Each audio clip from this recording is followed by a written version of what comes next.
no memory card. I've got a bit of Friday coffee here.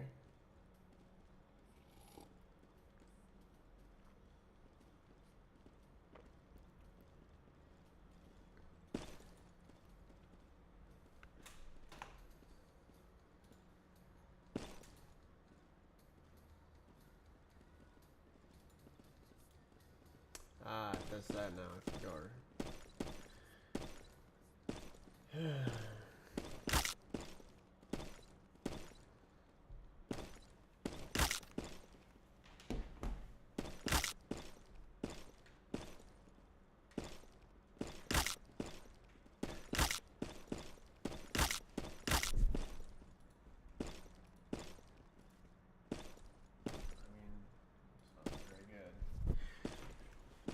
Need to do that.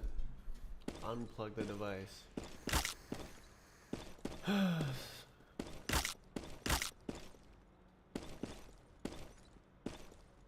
Whoa!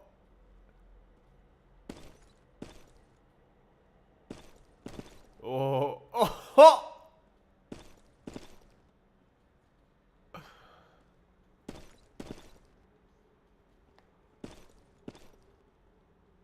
Dear chat, our dear chat. I'm gonna go heat this up a bit more to give a placebo effect that it tastes better.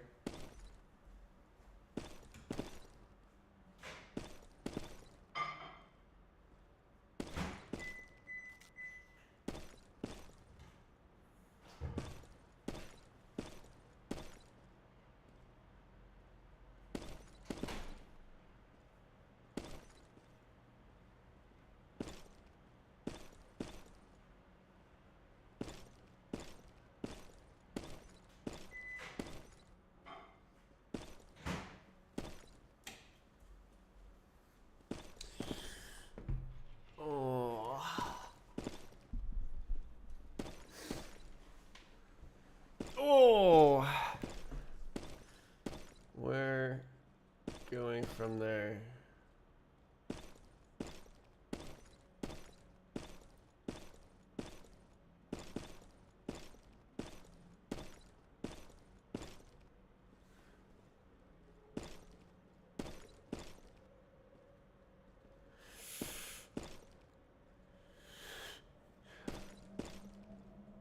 How the heck do you go back in time?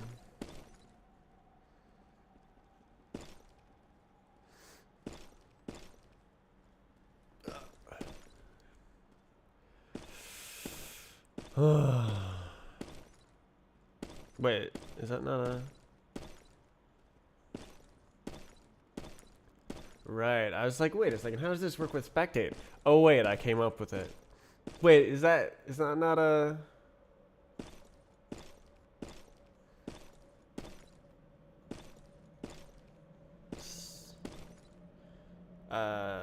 cylinder?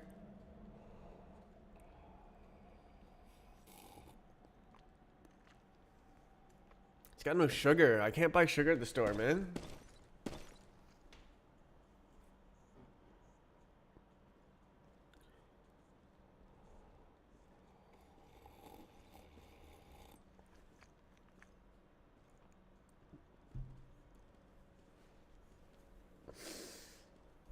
That was pretty cool. New 3N Matt, very poggers. Big decoration exploitation.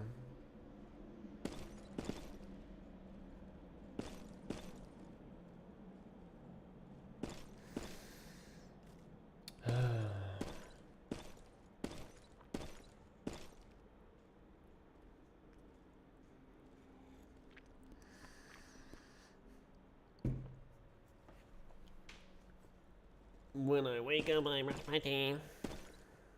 I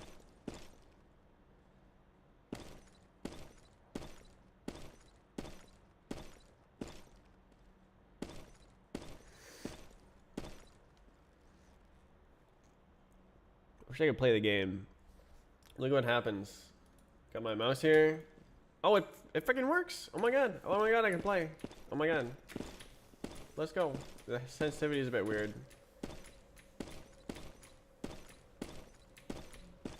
Wow. You can see the mouse like streaming across the screen. It doesn't lock in place. It's been like this for years. Yeah.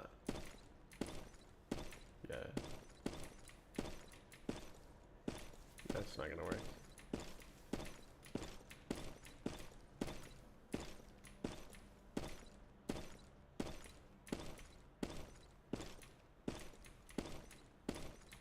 Is the end 44 seconds?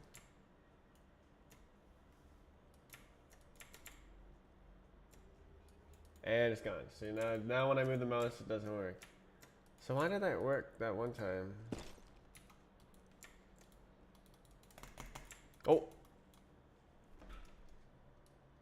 Well, I just have to spam click and tab?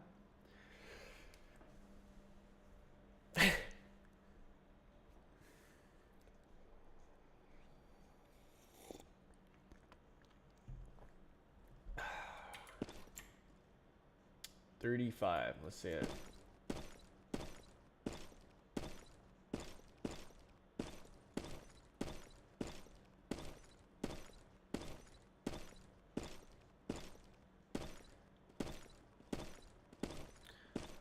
Oh, that was a shortcut if you missed that. Well, that's a booster? That's cool.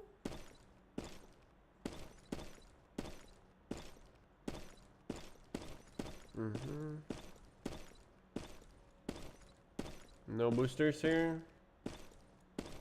I guess it's not that far from the end.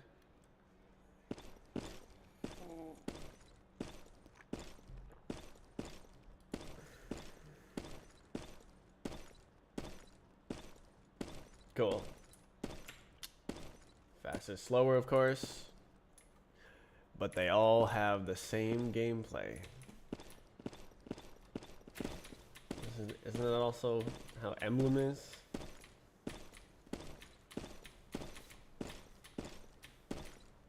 Oh my god, he's faster than me.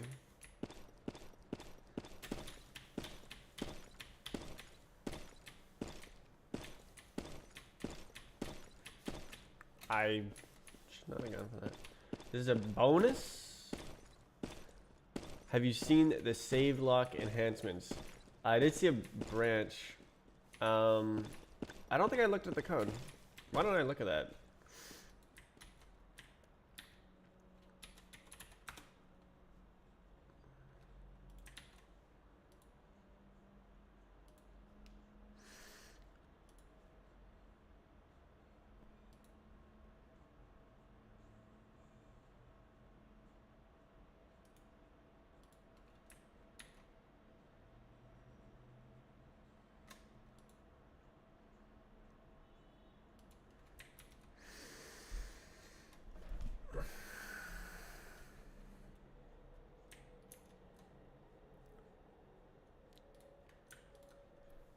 $125 line of code.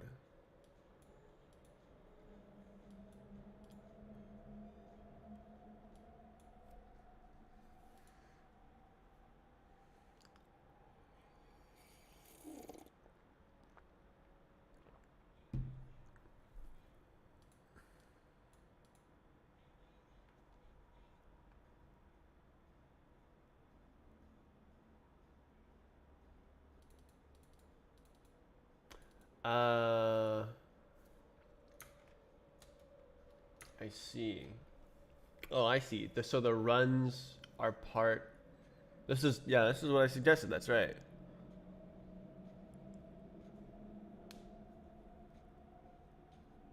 Oh, you're gonna put us states on the state.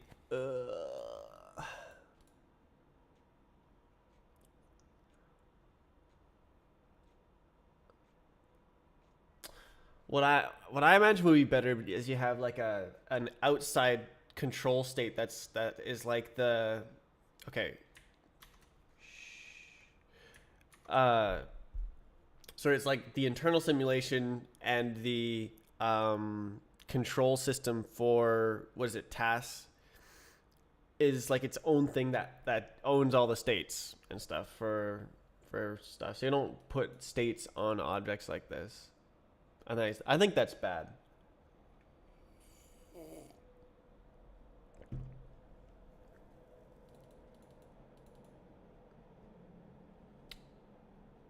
Replace timer. Was that in the game? Replace timer event on the run timeline? Did I not read the code very well? Or did I forget?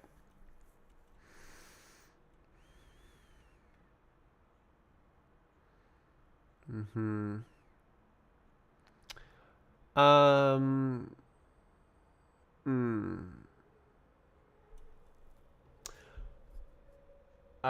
So the run state. Oh, I see. Right, because it's the simulation doesn't go back in time. That's right. So this is faking the run timer. Right. This is a workaround for the fundamental flaw in the game design.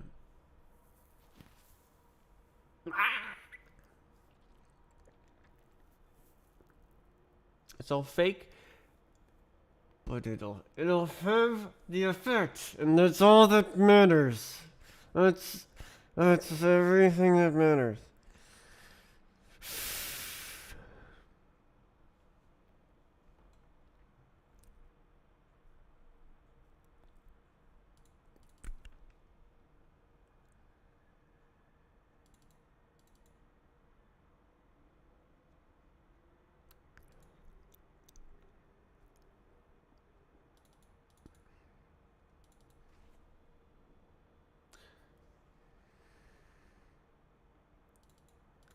You have a dedicated timeline.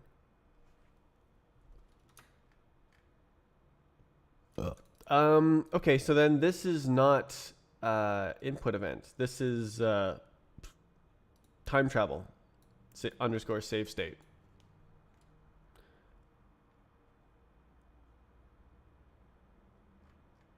So you'd want to change the enums.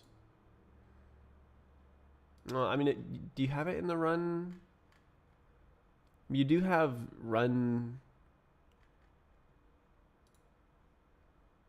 events. Save state, load state, event, run event. But then you use the same. So this is valid, right? Because it's a run event. Oh wait. Oh no, this is the. You know, this is something else.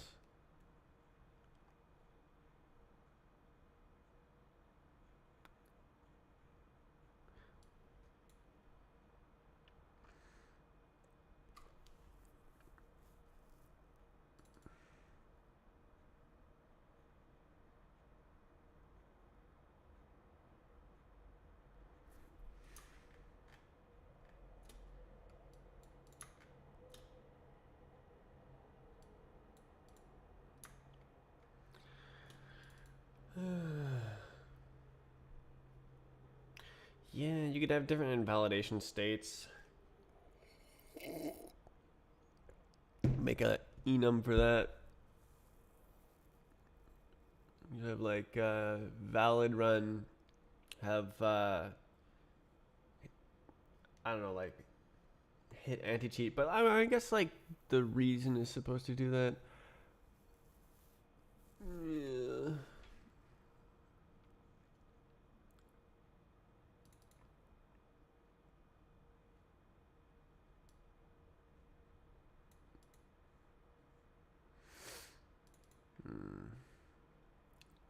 Save load splicing. Very nice.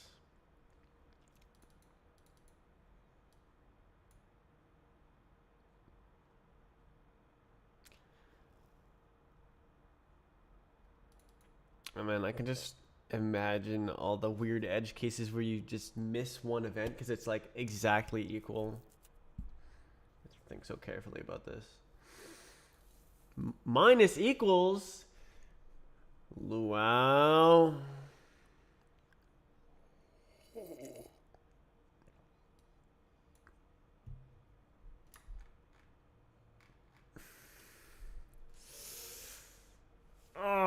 it's so icky to like keep the same object and like modify the object. So how was the dinner with your sister? We went to a hot pot, which it's like soup broth, like broth, and it's there's at the table there's a like a stove top that keeps it boiling, and then you take very thin slices of meat and drop it in, and it cooks it, or like shrimp or other cow anus. I ate cow anus. This is true. I also ate cow stomach lining. Try everything once. Basically a soup buffet. Exactly. Buffet, yeah. It's,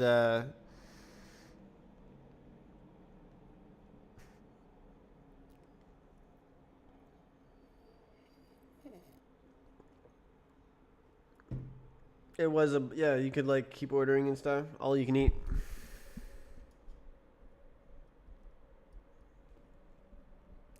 The boiling pot had a dividing line down the middle with a soup on the left and a soup on the right, and there's just like regular sort of broth on the right, and then super omega spicy broth on the other side, and it wasn't actually omega spicy as long as you didn't like leave the meat in for like 5 minutes.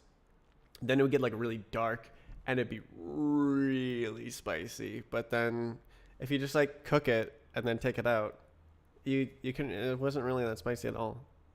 But the waiter was like, "Are you sure this is the mega spicy, mouth numbing spice level?"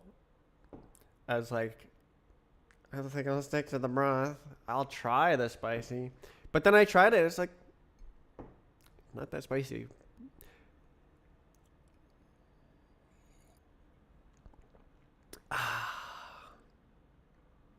Not actually that. This is from Friday. Coffee. Mm. Wow.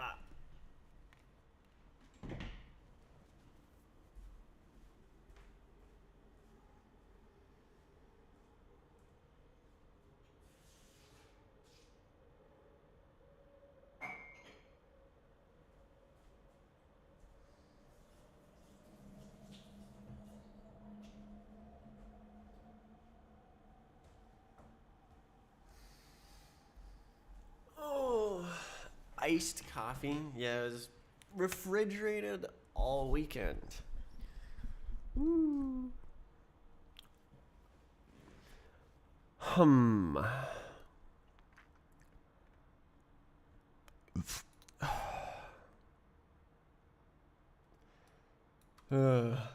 I don't like it, but that's kind of the Lua way. If it's a compiled language, I would prefer to have an entirely separate object that makes that is invalid to like convert into a bot. So you have to take this structure, put it. I guess I would just do it completely differently, anyways. But I don't like the like. It's icky that it's not typed, and like you can just do willy nilly things. It's very icky, coming from Rust. As a Rust developer, I think this is horrible.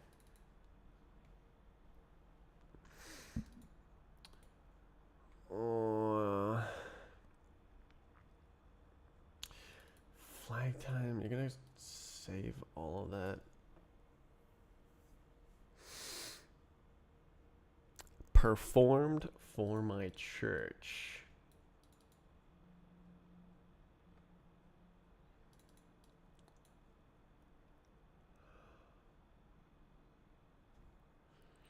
Got it done. Well, that's over with. Never gonna do that again.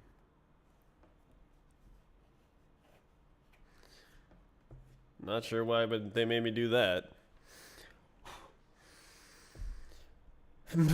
Okay, so today's problem. Oh, did I update the thingamabob?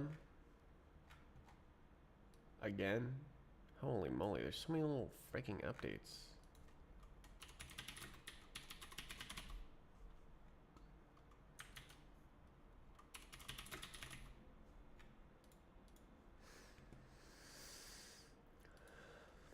So, my problem.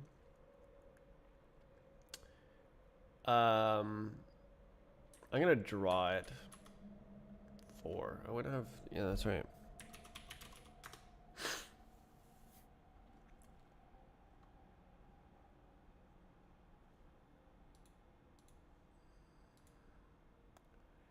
Yow. If you got like.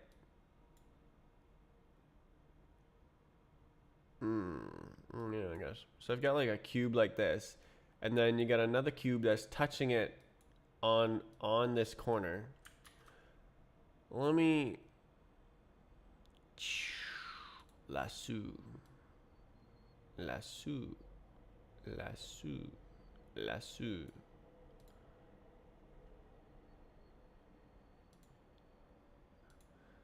So if it goes like this, oh, you can't see it. Dang it. It doesn't have transparency. But anyways, so if you look at the cubes like this, and if we're like looking at this corner, what the I had to do it again. what the problem is that it's returning edges, so it's querying what edges are there, and it's like, well, there's this edge, there's this edge, there's this edge, and there's this edge, but it shouldn't be telling me that there's this edge, because what that means is this cube goes inside the other cube like this. It just goes in, and that doesn't make sense. It has to move like this. It can't just go inside. So that's I think that might actually be like one of the last problems with the Minkowski. That's not some sort of subtle edge case.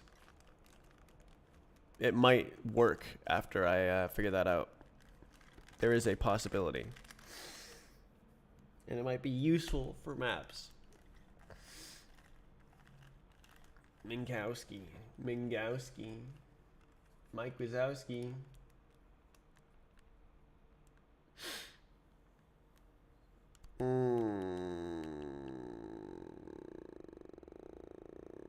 So I need to figure out how to not return those edges.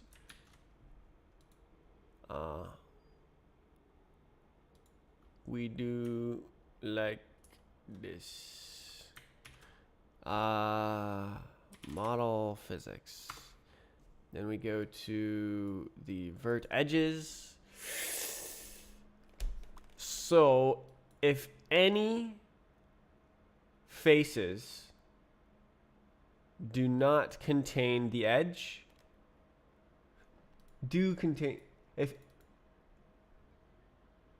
okay, so if it's sticking out, wait, what?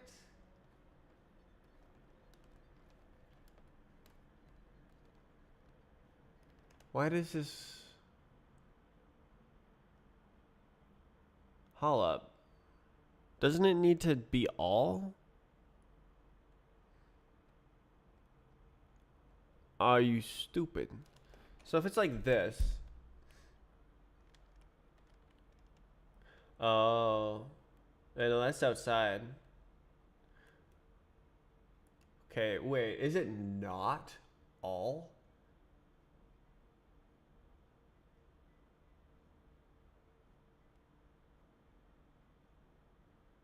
So if all contain, it's like this. What does that mean? That means that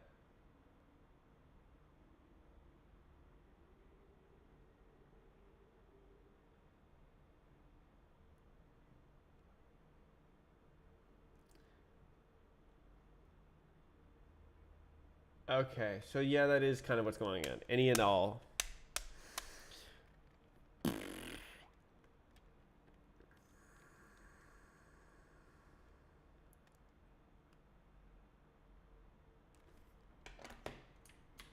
like talking.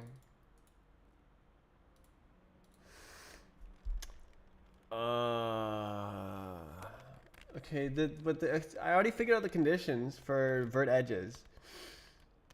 But what I haven't figured out is the special condition where the edges are aligned. It's axis aligned, and there's a lot of degenerate cases.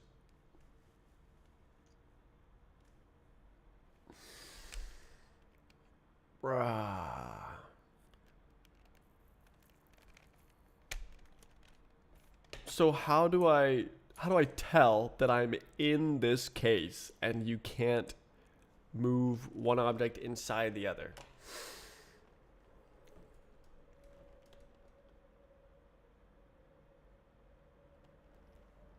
Because like if it's just slightly off like this, then what happens is this edge is inside and it doesn't return it. This edge is not inside and it does return it, so it goes like this, and it also goes like this, also goes like that. So in this case, it would not return those edges and it would be correct. Should I have like that?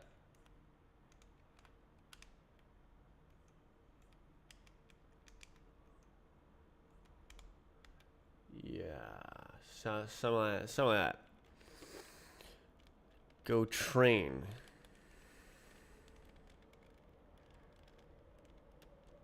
Last problem. Mike Wazowski is going to be done. Okay, I haven't really tested anything other than edge cases, so it might be that in this case it fails, but in this case it'll work. This is like a lot of cases, so but that's basically axis line bounding box physics is like this. So it'll probably start failing. Like I'll try to touch a rotated object and it'll be like crash or something, but that's all right. Well, no, it didn't do that, did it? I surfed on Utopia. It was totally fine. Okay.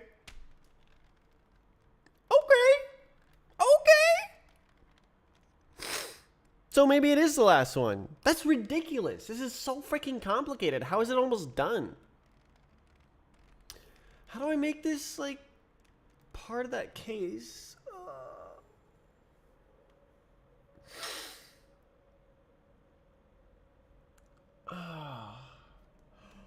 All I need to do is, like, determine if it can, like, slide down in, I guess.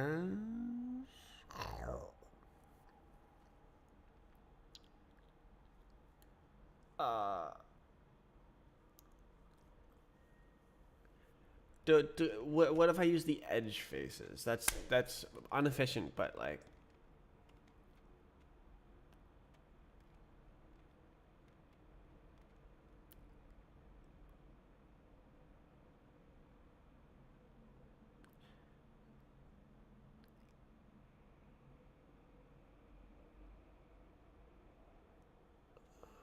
Okay, so all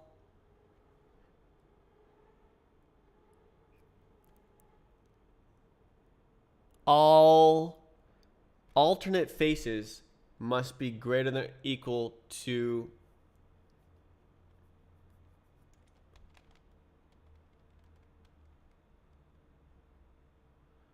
edge faces.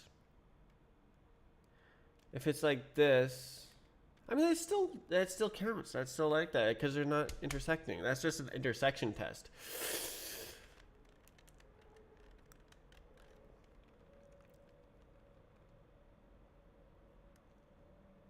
It's very difficult.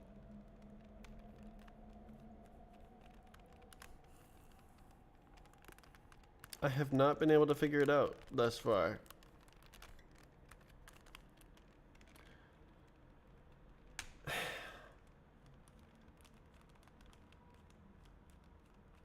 Change the sound effect for when you jump. I was thinking that could be like a shop item.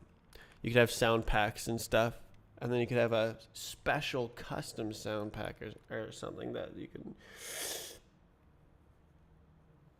choose sounds for each one or something. I don't know.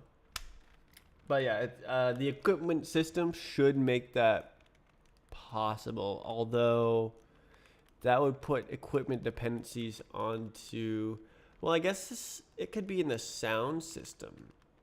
And then right. So right now it is in the sound system. Okay, so the jump thing just says play a jump sound. That the physics is like, there's a jump sound, play it. The sound system would have the sound theme loaded.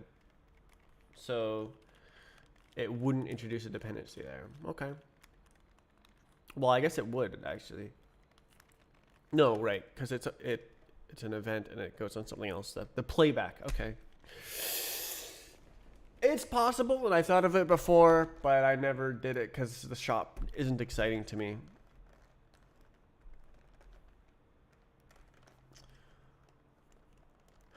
I need someone to work on the shop.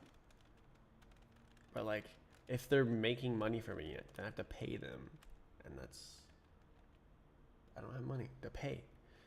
The idea is to make money. So bad. I'm in a paradox.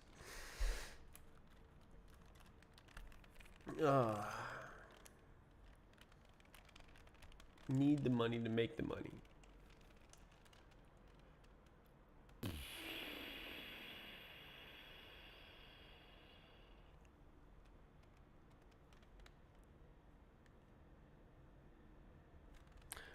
Just exploit your community. See, I have morals. I want to not do that.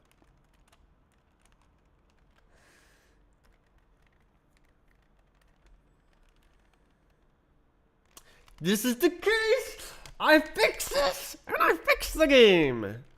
It's so complicated. I can't think of what to test to check if you're in this case versus if you're in this case. Like, how do I know the difference?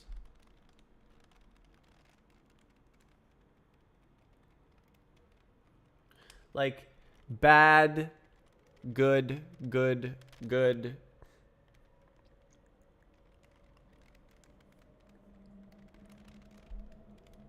Would that count? I guess it would. You'd have to check this case. Okay, that's actually kind of revealing.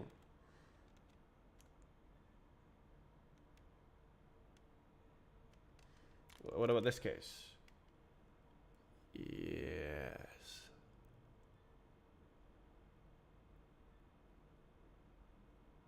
This case? Well, then that succeeds in the other things.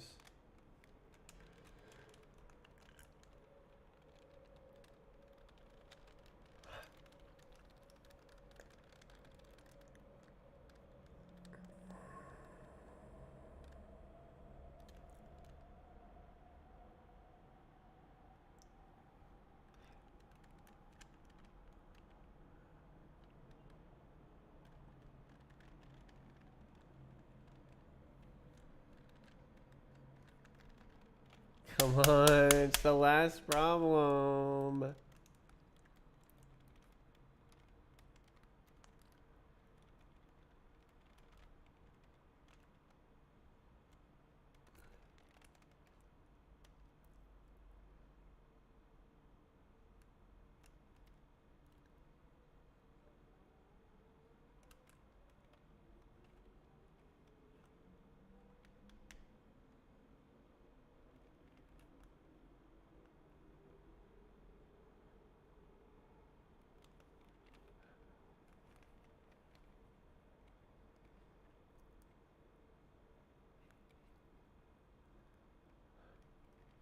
Man.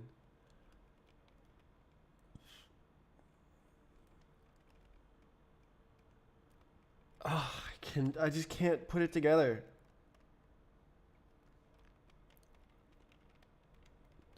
Why is this specifically so hard? It's gonna seem obvious after I think of it.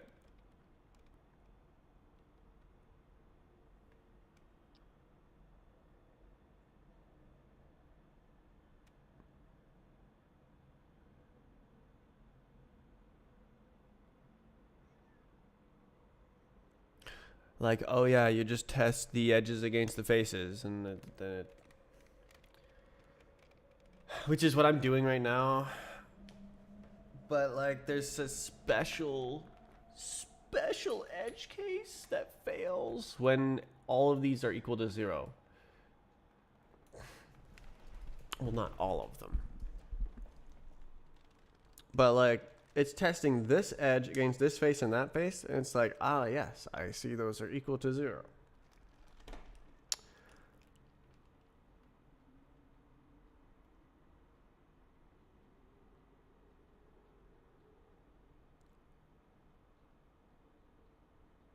Okay, so it's saying any can be equal to 0.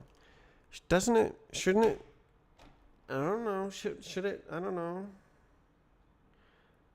Really, that's irrelevant.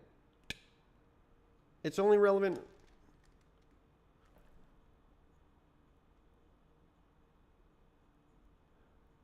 Is that a good one? Okay, it's only relevant when it's below this face. Why?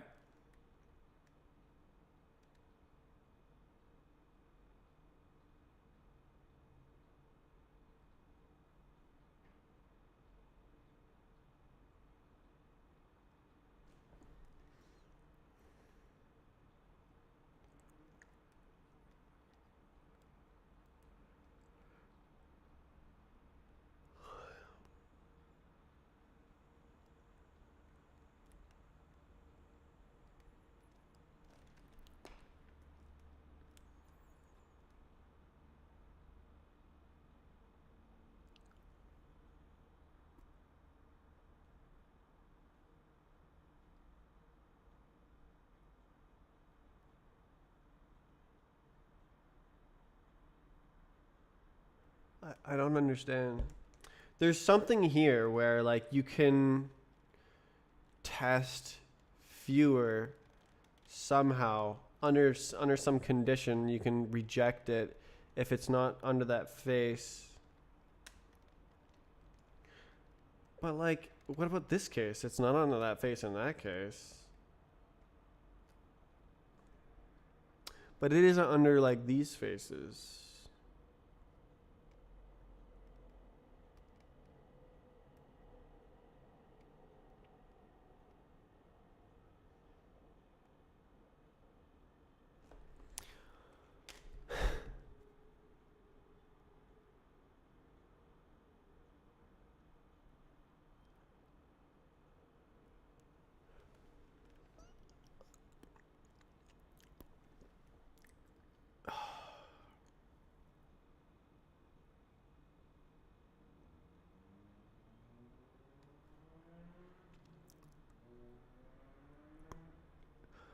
So is this an edge test?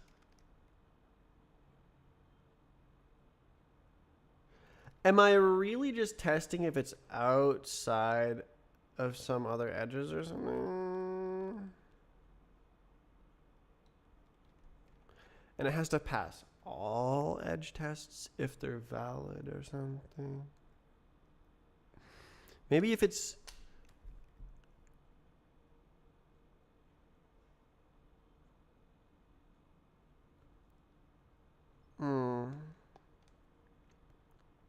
But then I need to know the face edges.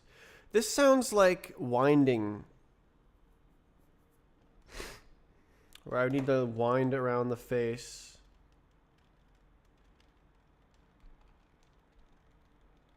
And trace out the profile.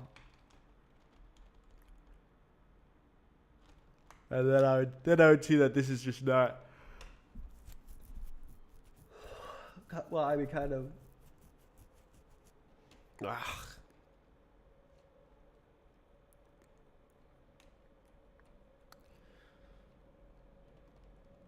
But like, this is valid, and it's the same for that edge.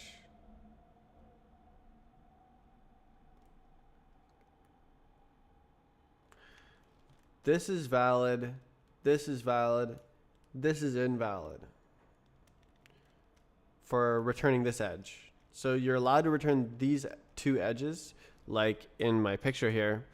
the edge up here and the edge down here, they should be not returned in this case, but they should be returned in this case. They should be returned in this case, like all around here like this.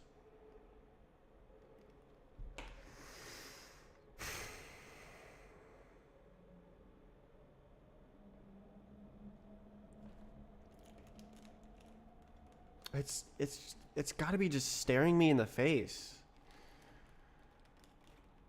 Test edges, test faces, test vertices.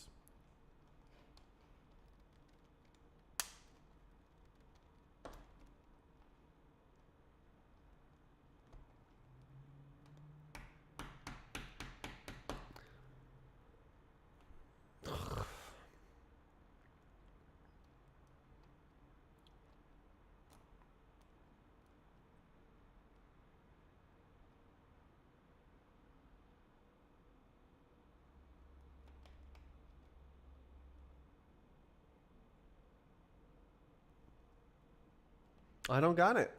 I do not got it.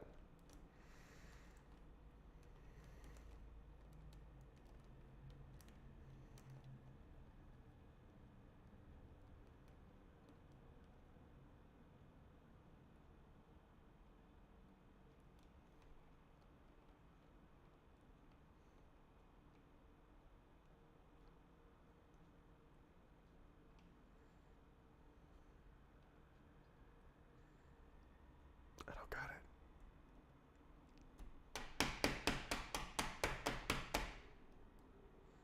How did I get it for all other like 10 algorithms I've made? And it's this one. This one seems simpler than the other ones. The problem is that it's an edge case. And so I think about the edge case without thinking about the normal cases.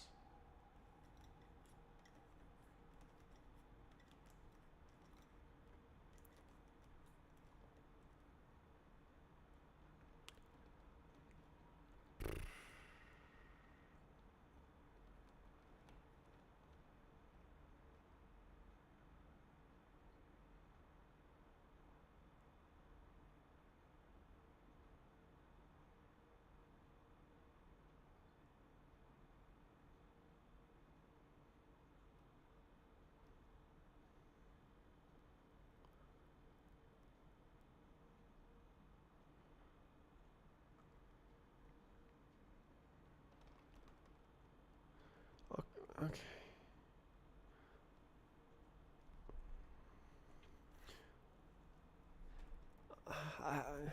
Do I need a freaking like null space or something? Shared. Does it? Is this share? No. Well, yes, but why is that one different? It goes to there. Well, it goes like. How does it go? Oh, I can't do it. Okay.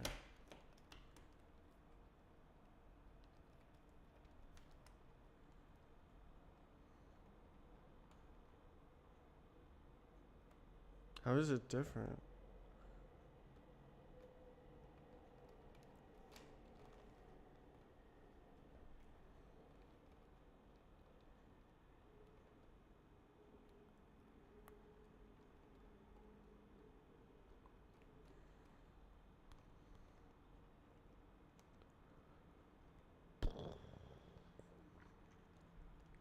Good, good, good, good, good, good, good, good, good. Good, not good, not good, not good, not good. So is it the faces or the edges? Okay, so okay, I guess it's the edges on the faces, which is what I already have, but it's just good, good, good, good, good, not good, not good, not good.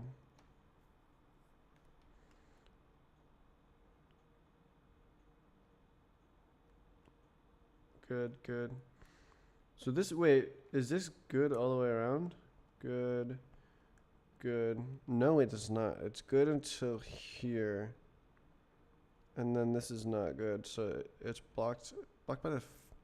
Oh wait, does that fit?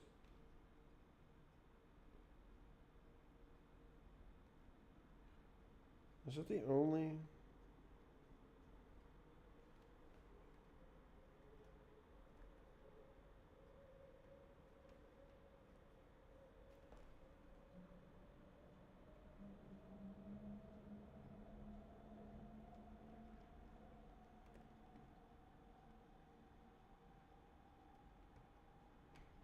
Can it?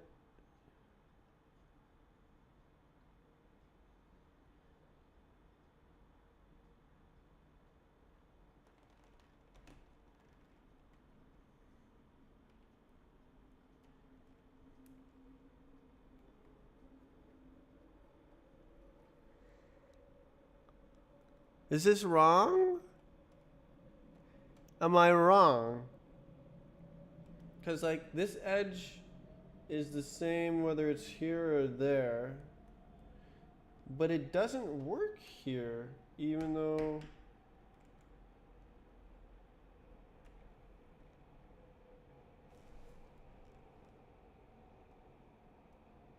So my algorithm is wrong.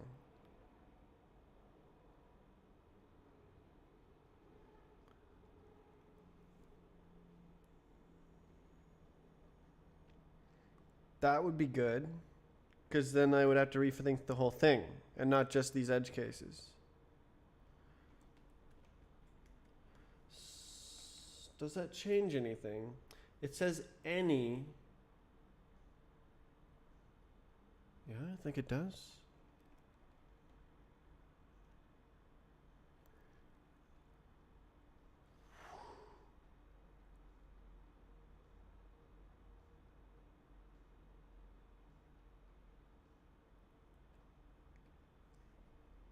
Okay, is this good?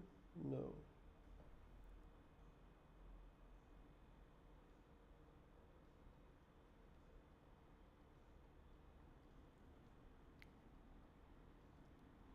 Okay.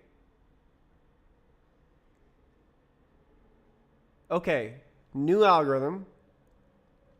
For an infinitesimal slide along the edge direction, does it create an infinitesimal area? Or a volume, rather. Area is okay, volume, no go. If the shared volume derivative is greater than 0, derivative is probably not the best way to do it.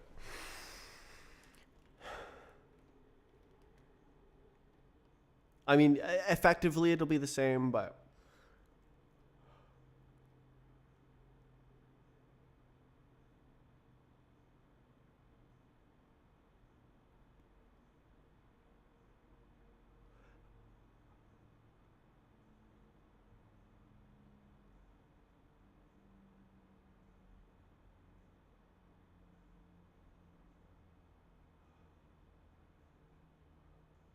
That's a weird case. Like rotating about this, where like this is fine, but with the same variables, this is not fine.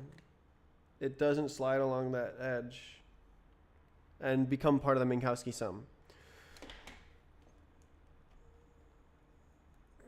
That means that all of this code is wrong.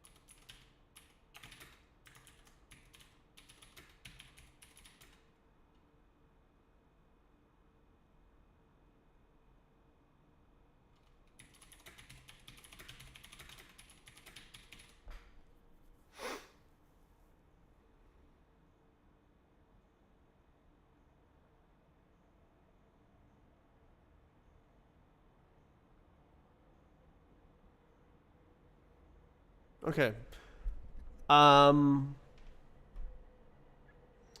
That's not fantastic. That's a freaking crazy idea, but maybe it'll work. Because, like, it works in this case. It works in this case to solve this weird thing that I thought of where this can be wrong. Goose.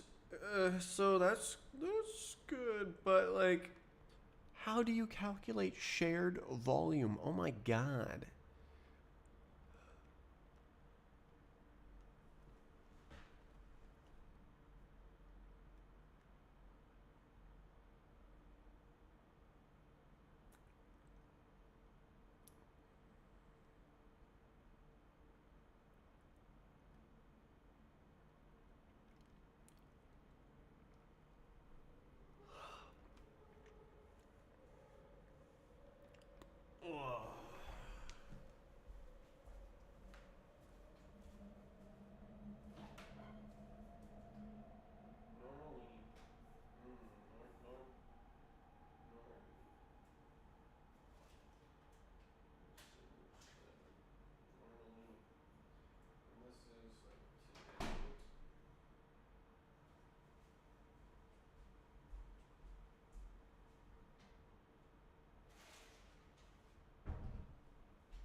I got more of this stuff to go with the chips. Shared volume. Okay, so I think that's a solution. And now I need an implementation.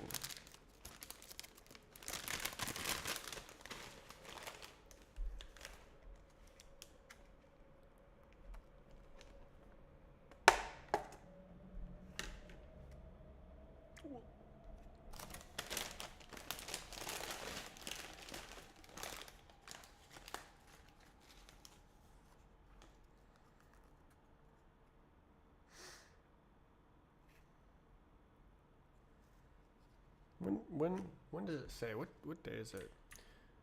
Oh, I don't have a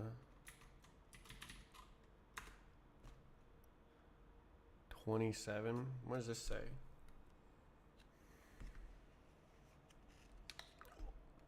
29. Well, that's nice. That's not expired.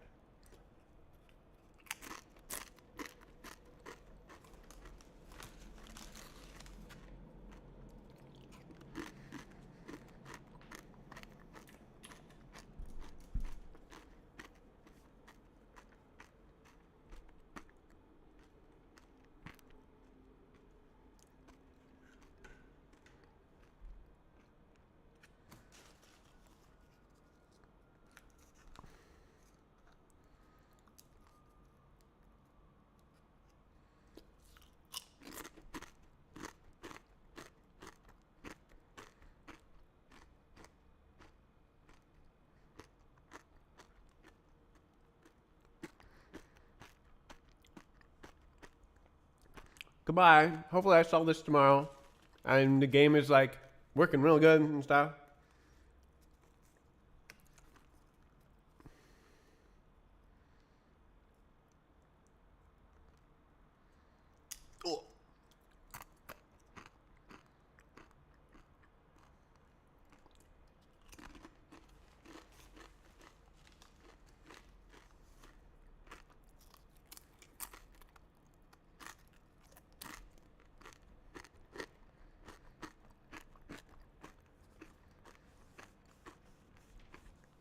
Around 5. Who knows, man? Okay, so notably, notably,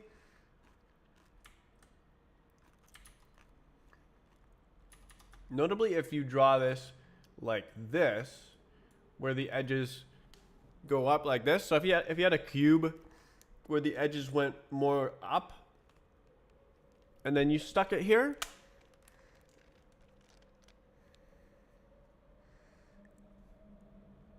So like that. Then it would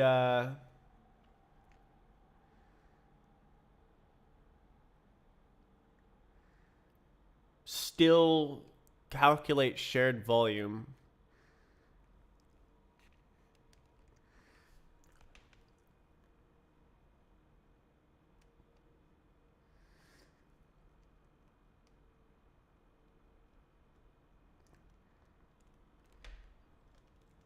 Good luck with your church performances.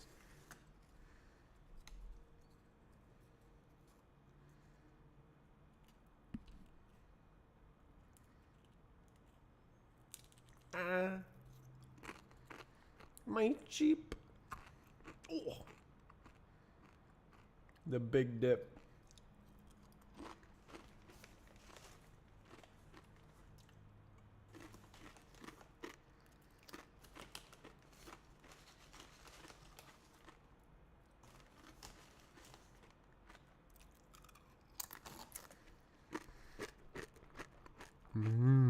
This is good stuff.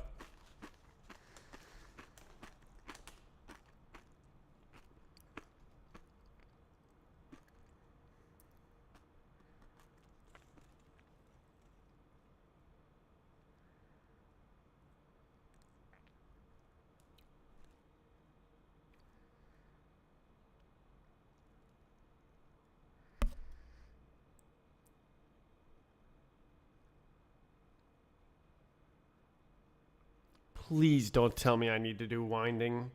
I would need to write so much more code and that would break so many more things. Surely there's got to be a way to do this without winding.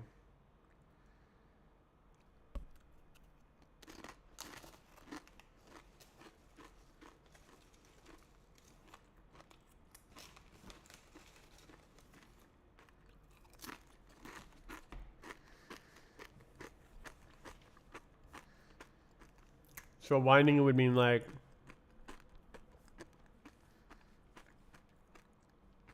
I would have like a maybe combined query for the vertex to be like vertex winding or something. It would go like face, edge, oops, edge, face, edge, face, edge, and then done.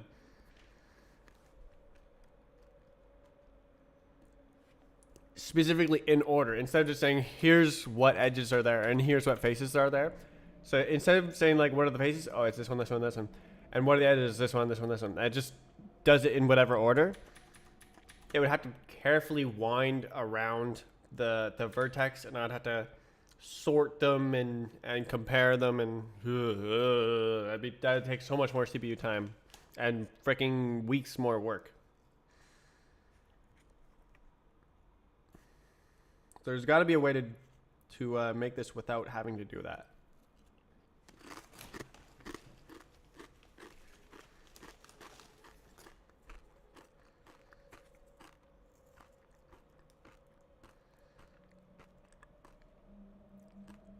Yeah, there's a difference between the order mattering and the order not mattering for that specific query. Some of the other queries that order matters, like edge faces, the order matters, but there's two.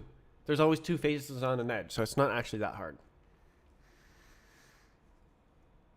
Whereas for this, it's totally variable. You can imagine having a cone with like 100,000 faces around it, and I'd have to sort that. Like that would probably be a pretty slow case regardless if I would have to sort it, but it would be even slower if I had to sort it.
Okay, so it's like okay, so it's like it's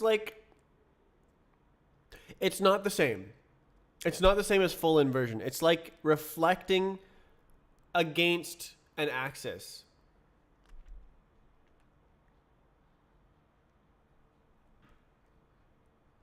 And then that's shared.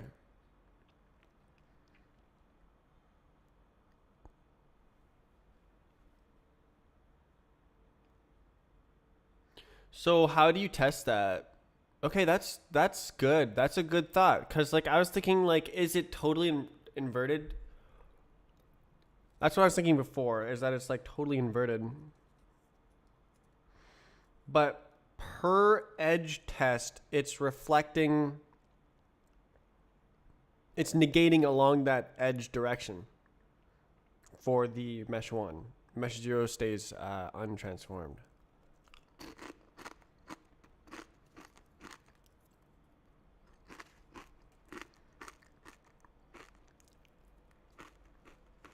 Okay, that's a very good observation. Mm.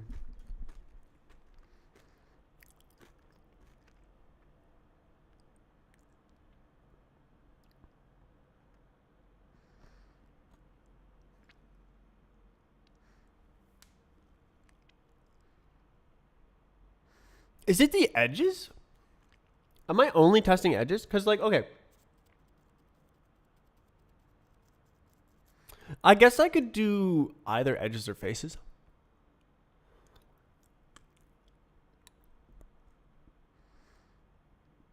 So like for edges, it's saying the dot product is only positive or 0, but that still doesn't succeed in this edge case. Marp. Or rather, this case it'll succeed. It'll say, "Oh, that's together." So you'd have to test face normals. No.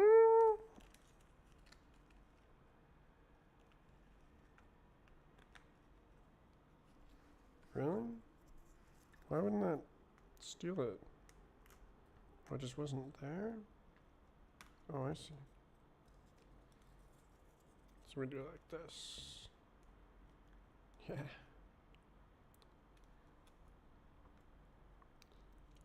Gimme.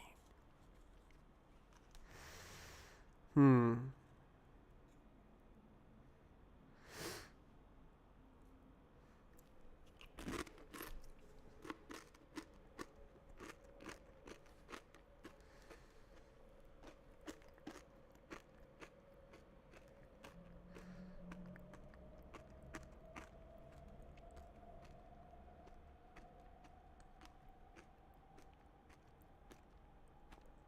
Okay, but it's a statement about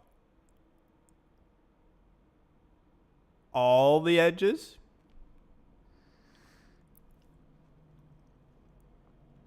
in reference to a particular edge.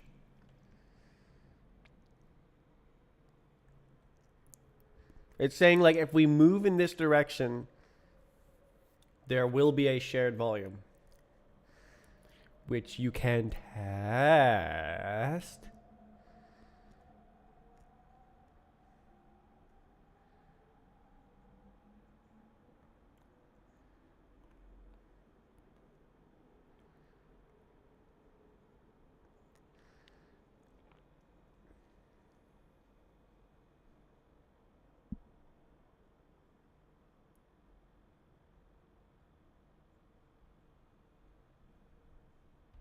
Is it valid to add all the edgers together? Can you have edgers pointing opposite?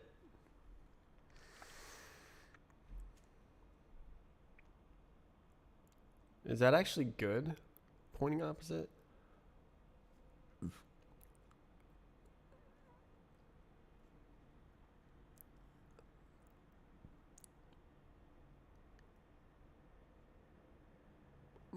Uh, mm, mm. Mm.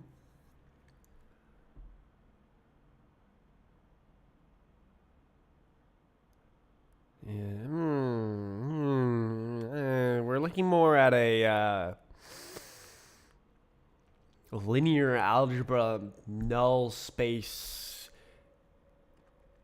row reductions sort of business.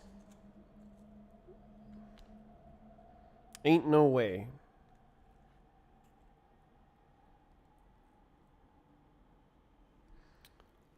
I don't want to do all that.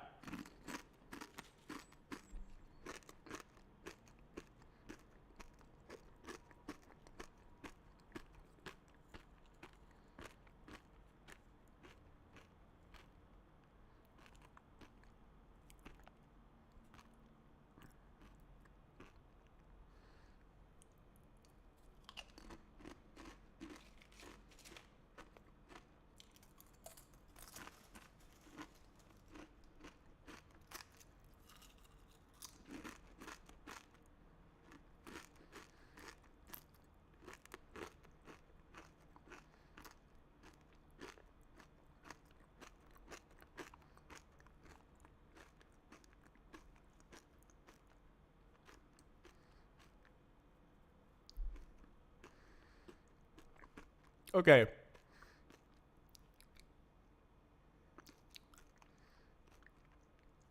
Okay. I think I don't need to think about moving.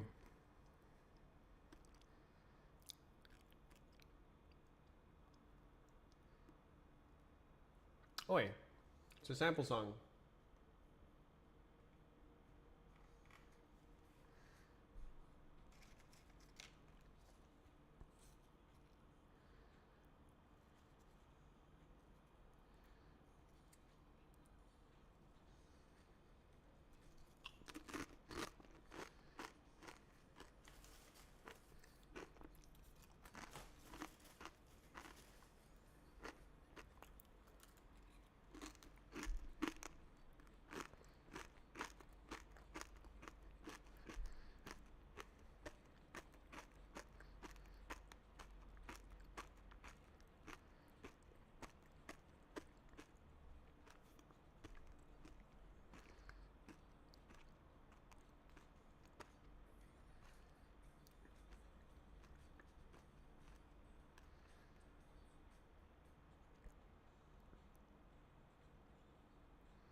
I think that's a valid algorithm. So I don't need to think about motion at all. I reflect along the direction of whatever edge I'm testing and then test the faces and see if they share volume in some direction. Does there exist a direction that it is contained by both faces?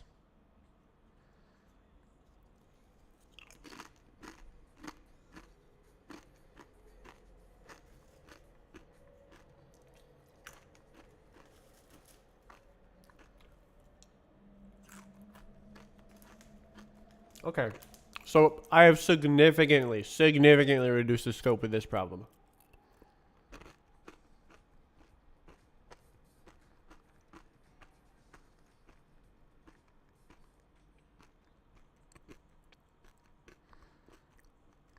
I think I got this.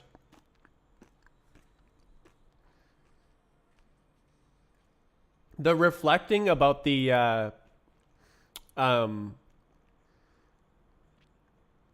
edge direction axis was the key observation here. I thought that it was a total negation of coordinates for mesh 1, but just reflecting about the edge direction axis only is instead of all axes makes the test work or makes this test work. So I reflect all mesh 1 faces about yeah. Actually works both ways. It's very What's the word? Symmetrical.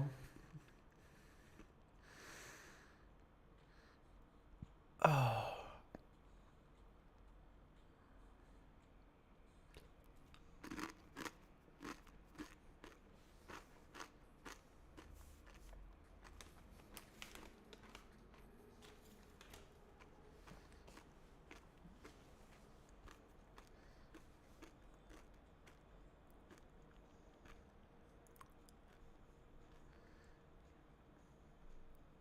Oof.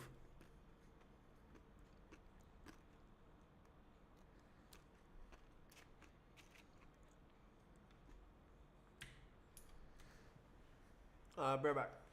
I'm gonna. Why am I cleaning my fingers? I'm in the middle of eating this shit.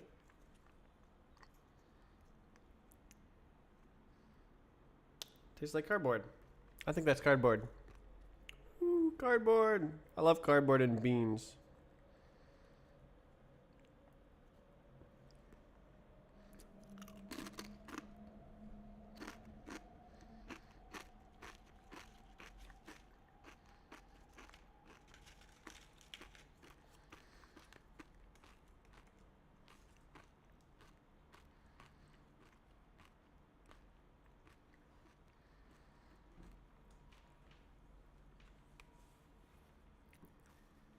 Oh, milk! That's what I want! Oh my god.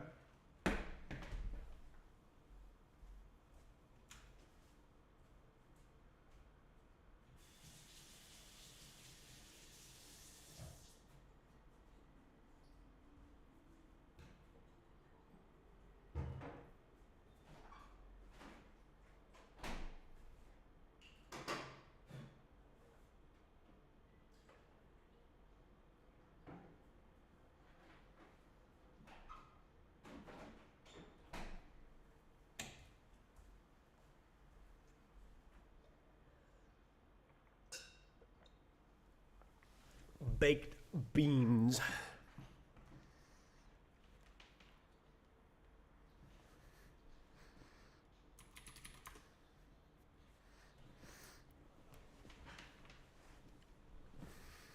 Okay.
Oh, I already have one.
Talking to Trey. Bringing out the big brain. Trey has so much experience with matrices.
Let's do red.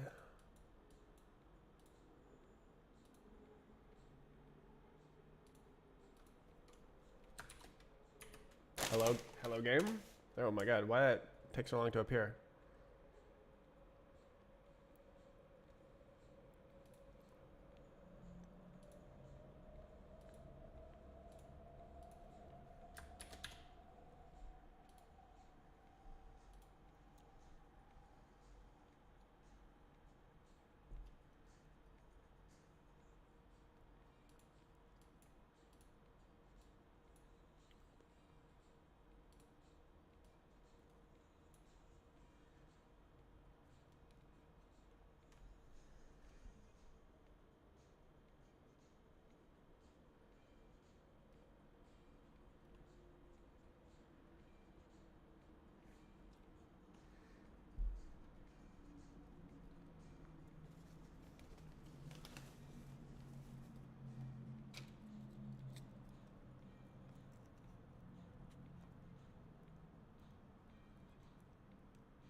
Oh, hit.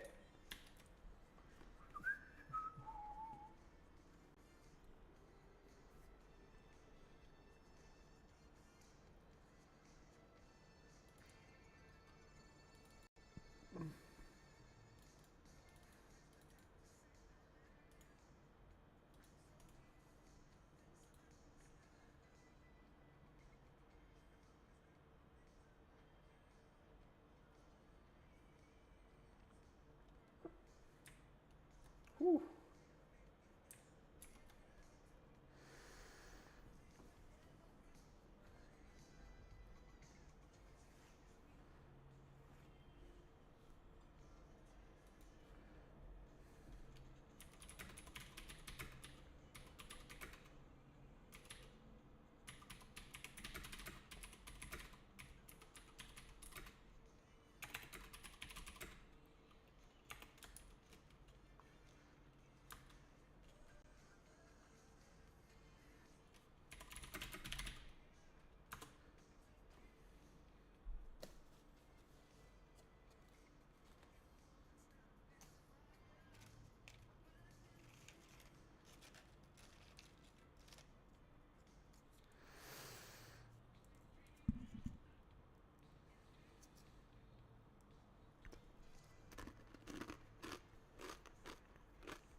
Oh, every other one.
So funky.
Okay, I think I see Trey's algorithm.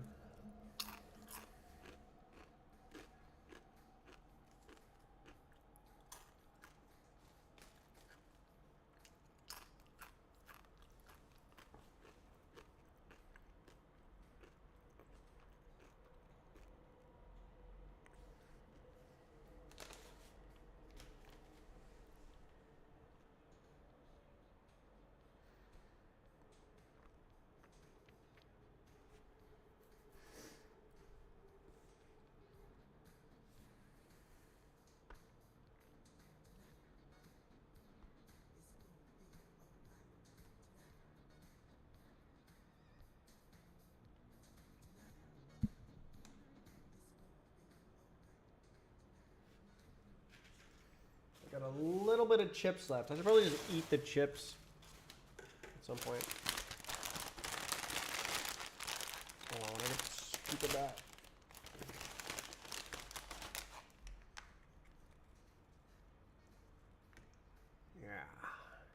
Yeah. All right. I'm just sitting here thinking, I'm gonna put this stuff away. I'm typing away to Trey, seeing if we can put our minds together.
But.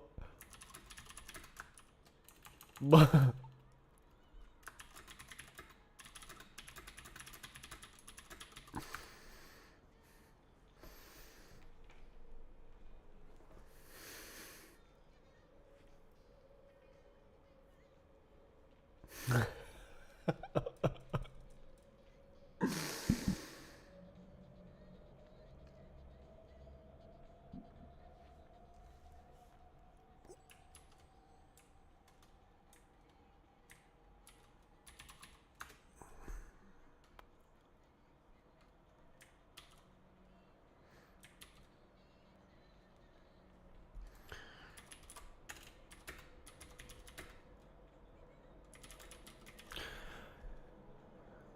How do you do this?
What problem are you trying to solve? That one. No. So to avoid XY, I'm trying to do the Minkowski sum of two meshes.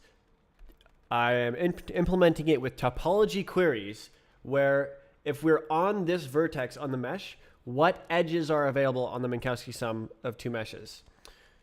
So all I need to know is how to uninclude this edge and this edge in this case.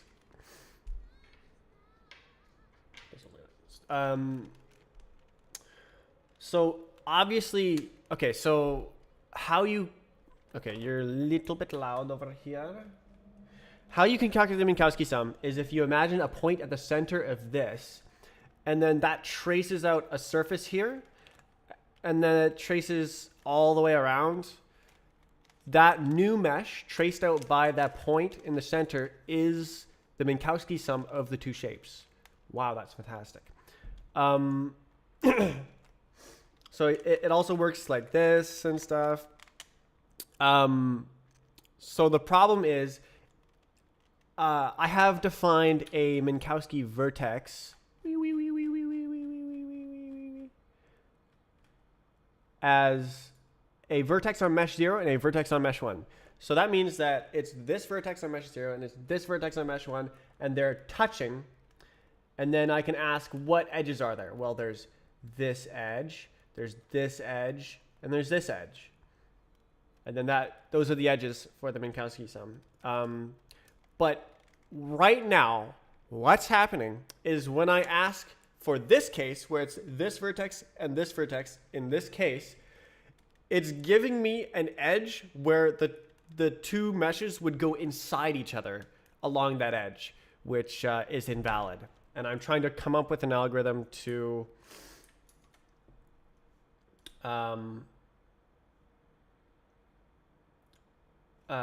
test that.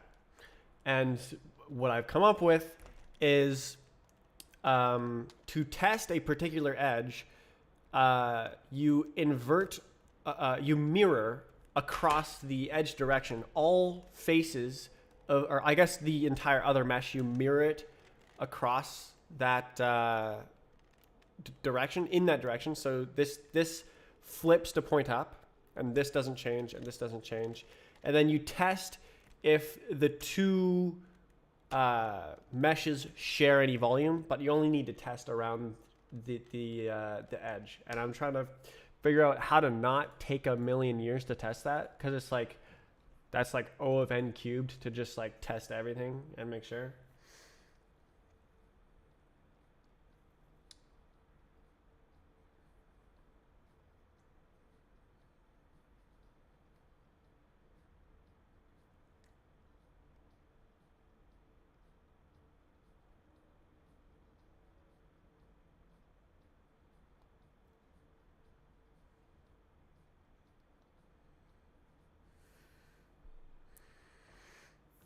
What's the Minkowski sum useful for? I know the Minkowski difference is used for collision detection.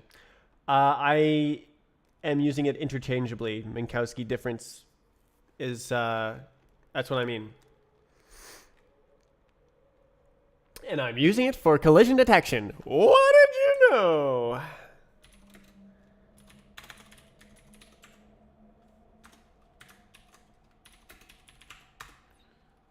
So, here is the game.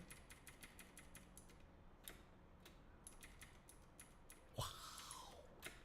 And then over here, see, it didn't quite work the same. So, yeah.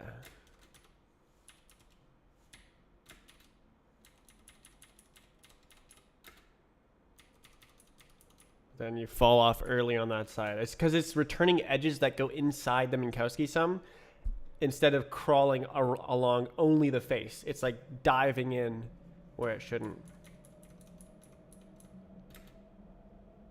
What? GJK. Do not know what that is.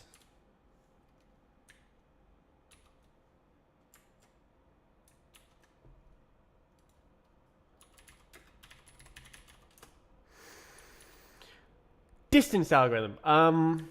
I am doing predictive physics, so I need the time of intersection, not just whether or not it intersects.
Sweep mesh plus GJK. Is it? Wait.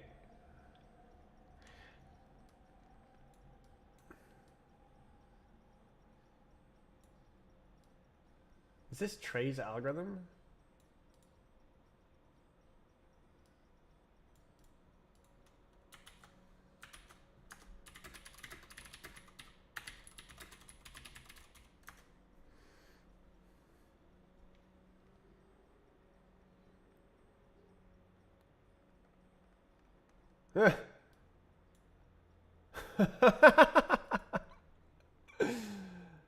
He says it's kind of his algorithm. Interesting.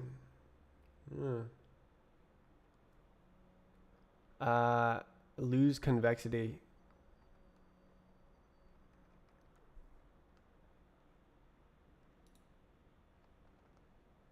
Do you lose? Wait, does this... No, wait.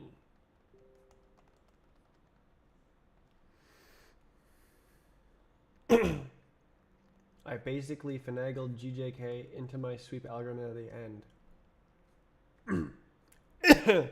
end. Interesting. 1988. I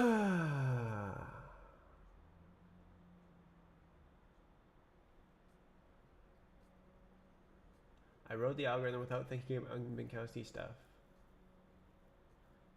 Yeah.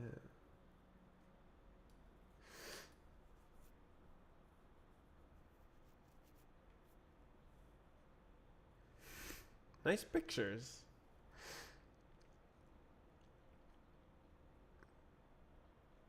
Face vertex and edge edge. Ooh.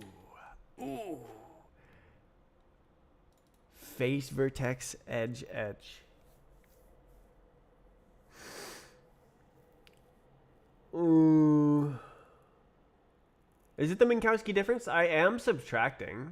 So where's the thing?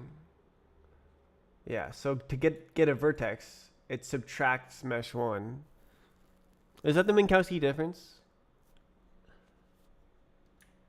What does Wikimedia say?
Man, I don't want to have like O of n cubed and testing a bunch of faces.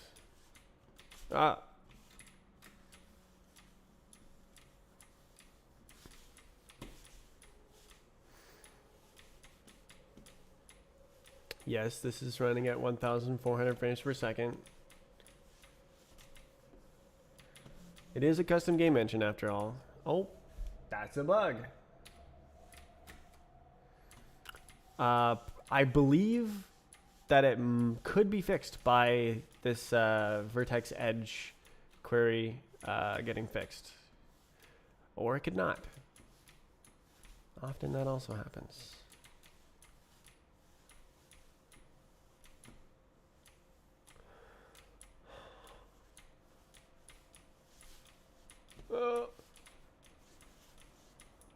Nice.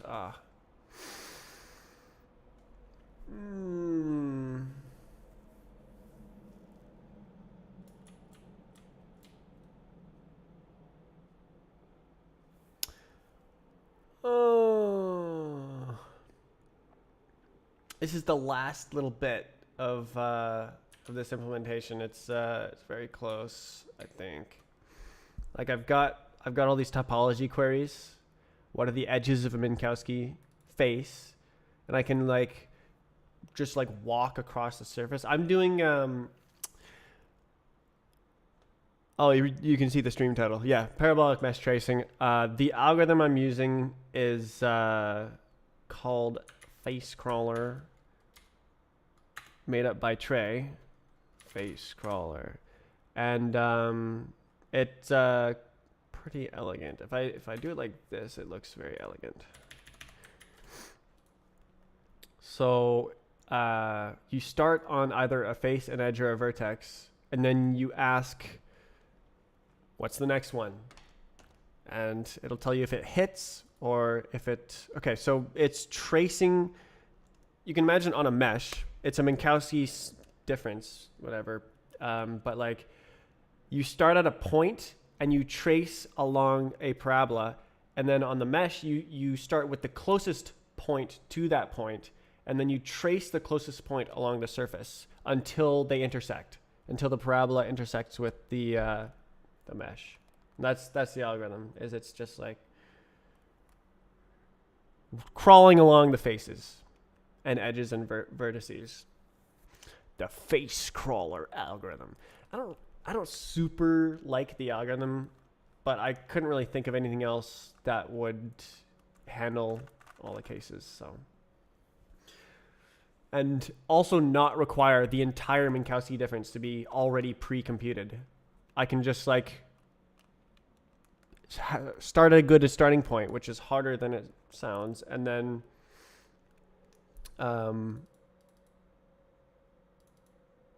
yeah.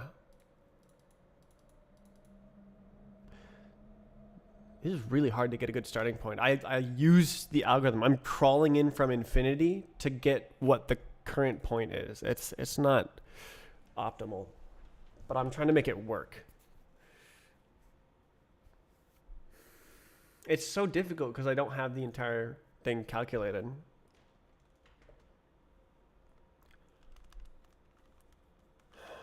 I guess I could also just make up a direction.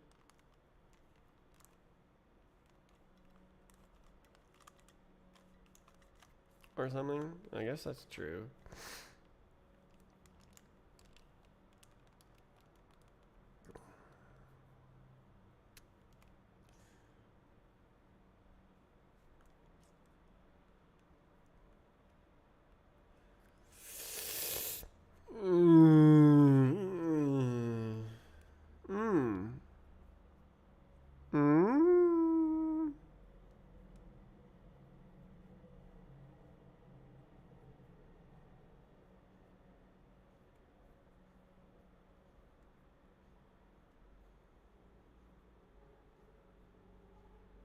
We're still running.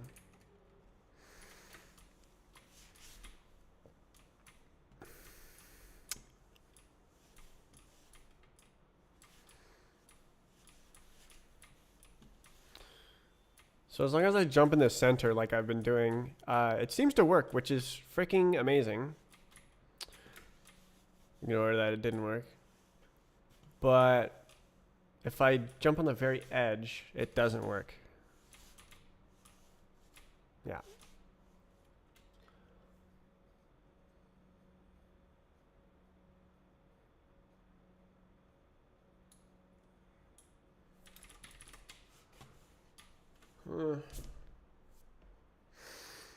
How complex are the meshes you intend to use? Most of these are boxes. I plan to subdivide meshes into purely convex meshes, so all the tests will be between convex meshes. And the topology is only limited to be watertight. Convex, watertight. Those are my limitations. So you could have a cone with 10,000 polygons. Probably wouldn't run very fast, but could do it.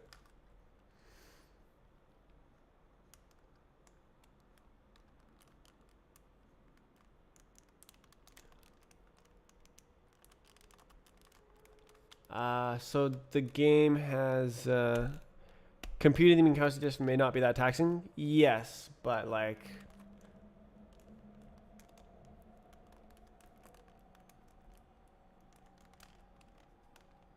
isn't it cooler to just do it on the fly?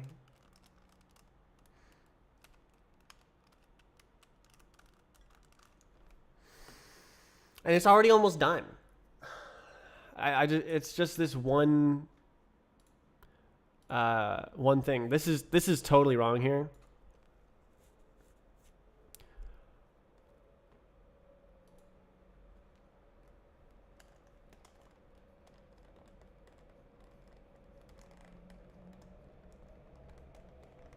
Oh my god, I need better eyes.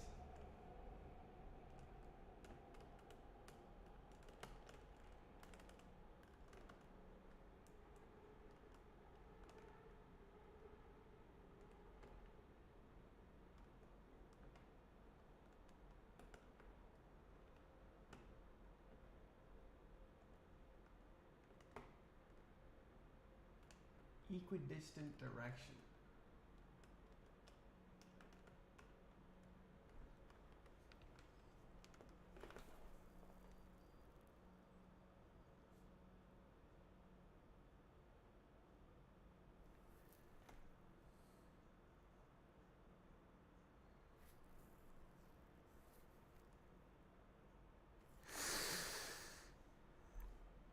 Yeah, so for the most part, these other queries work.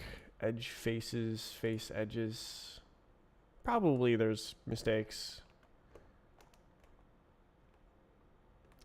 But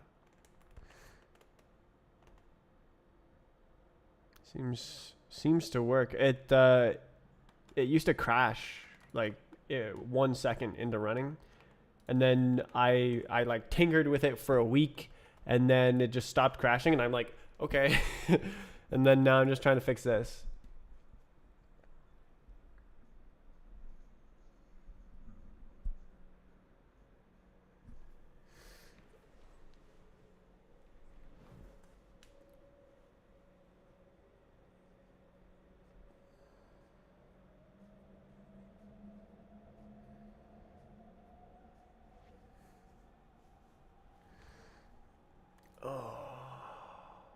This fails in that case that I described, where you have the guys like this. So there's 6 edges. There's this edge, this edge, this edge, this edge, this edge, this edge, and the Minkowski vertex is these 2 vertices together, and it should only return this one and this one, or like this one, this one, this one, this one, but it's returning both of these as well because this tests as equal to 0, and it's like, oh, well, let's include that edge, and it goes into the Minkowski. Oh my god, bro. But it's just totally wrong because like the test doesn't change when, so like if I do it like this, where these 2 vertices line up, and then I go like this, where I'm rotating along this test edge, the cases here don't change for that test edge. Or do they? I don't think they do. The cases, yeah, no, it only depends on the other one. The cases don't change, but the whether it should actually be included does change. So just the whole algorithm is just wrong. So I'm coming up with a new one.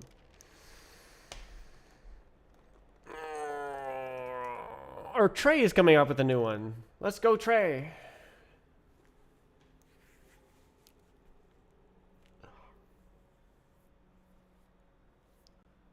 Oh, it's still going. Yes. I love being inside of objects. Oh, it's so close.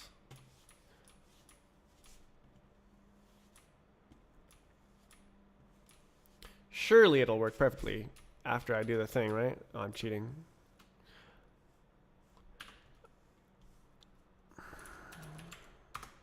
It also does surf. But because of the edge problem, you kind of go inside of the surf sometimes. Because it just lets you go inside the Minkowski sum.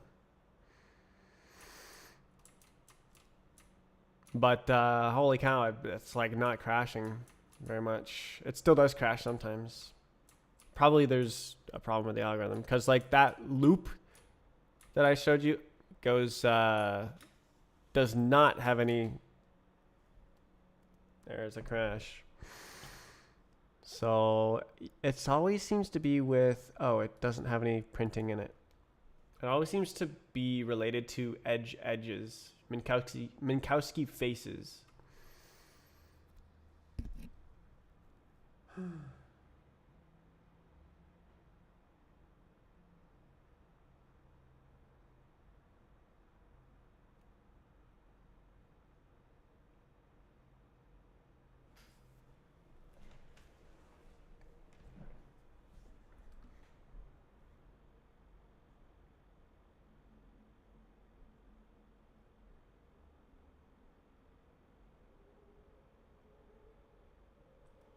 I do not have this in my head. Holy moly. Trey is just like busting out an algorithm right now.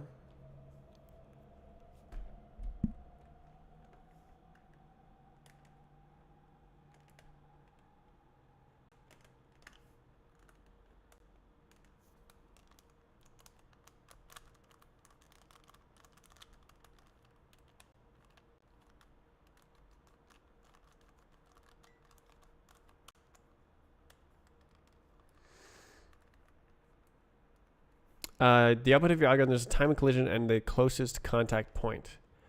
It's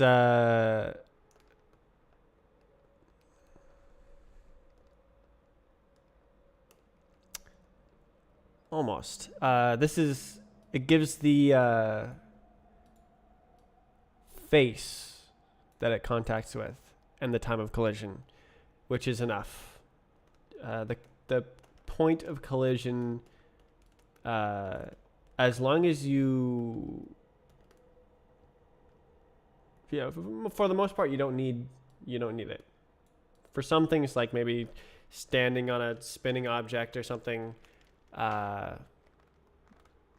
you could need the point of collision to like do friction, but that's annoying because like you would want it to be like in the center of all the collision. It's tough.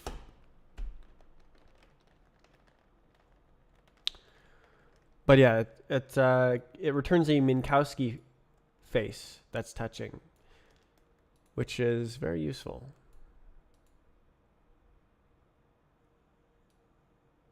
That one. Face vert. There's also vert face. Sometimes. Huh.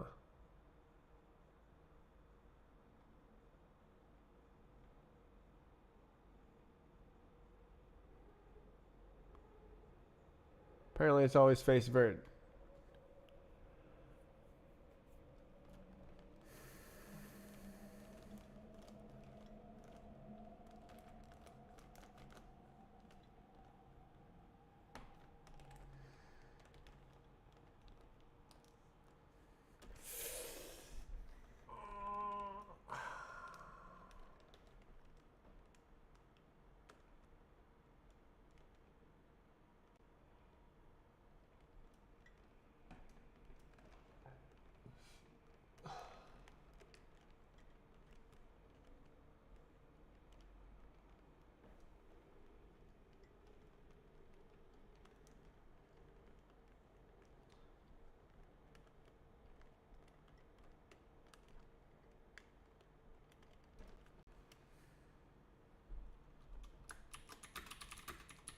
Now this.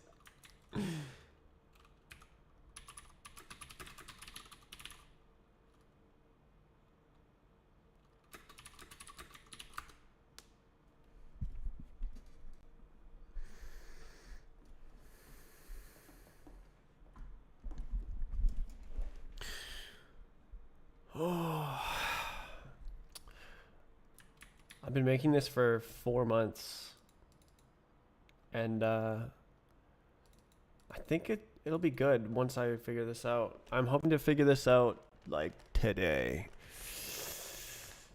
I kind of spent too much time on this and ignored my old game.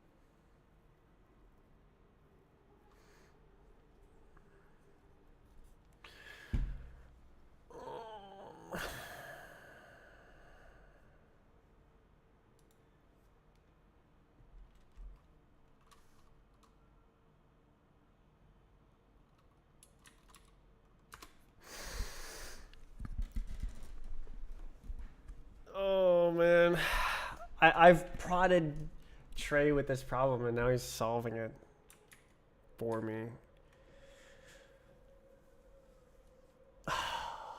there's really no way to do this. To just go like, oh, you just test this and that. Go and then you're done.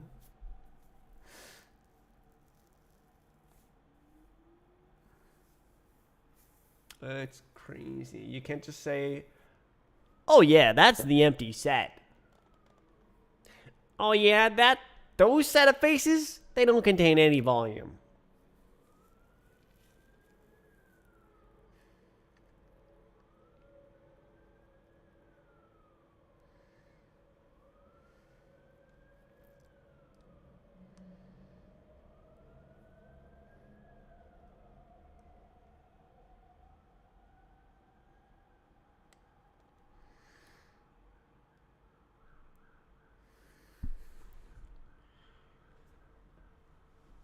Oh, he's making an algorithm that searches for a direction with all negative dots with the mesh faces.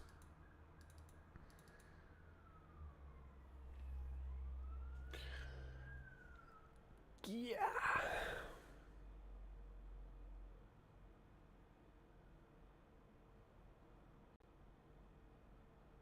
Oh yeah, this is also using integers for physics. There's no floating points except for square roots. I didn't want to write a square root algorithm.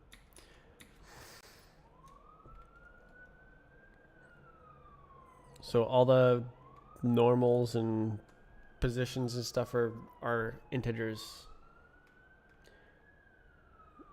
which may not be optimal, but positions definitely make sense.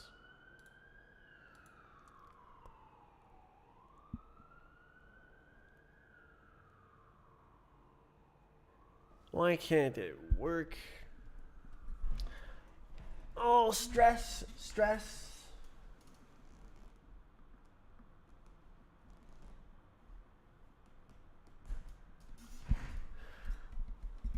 Oh.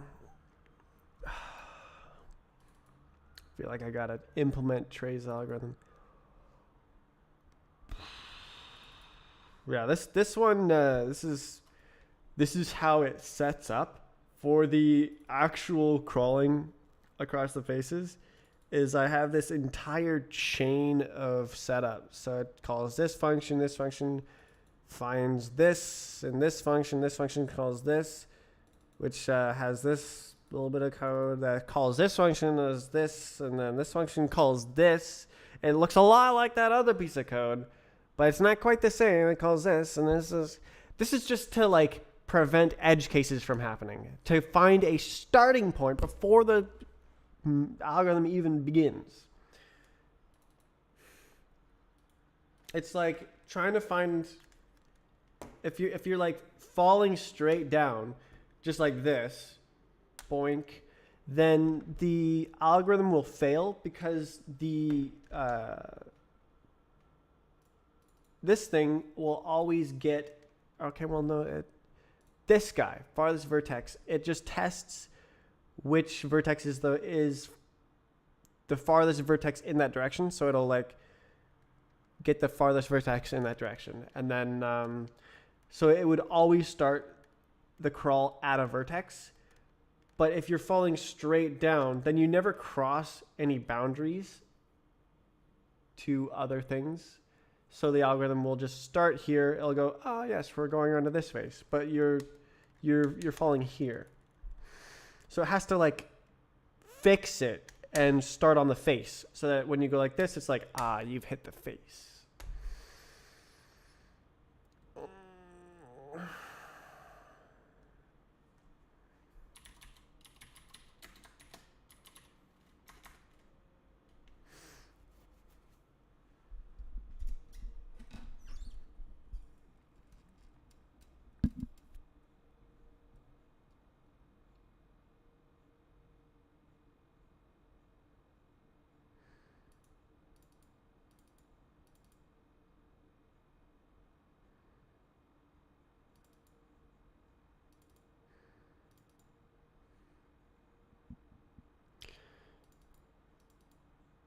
Cool. Well, I am definitely farther now than I was yesterday because I have a way.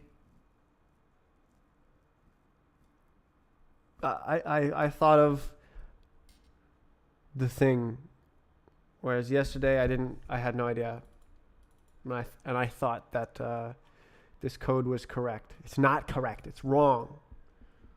So now I know it's wrong.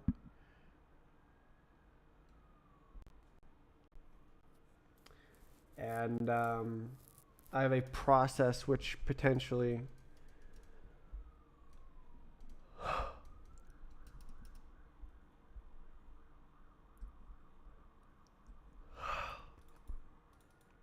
can test if the edge should be included.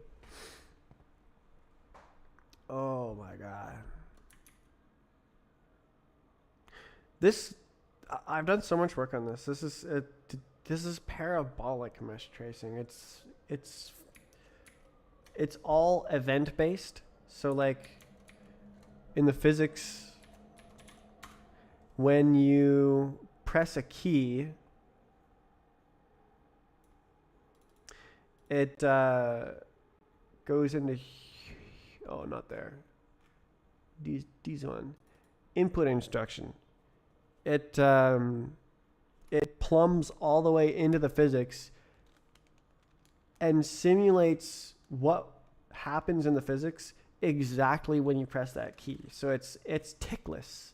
There's no game ticks. It's all events that occur whenever they occur. And then analytic state continuations from that state. And then it just pulls for what the next event is going to be. Are you going to hit a wall? Are you going to hit the ground? Are you going to reach your walk target speed? It's very complicated. I'm putting it all together.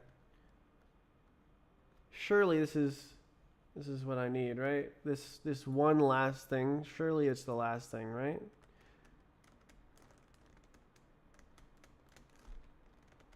I'm stressed. Talking to too many people.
Okay, so Trey's algorithm says you put all the faces into one set,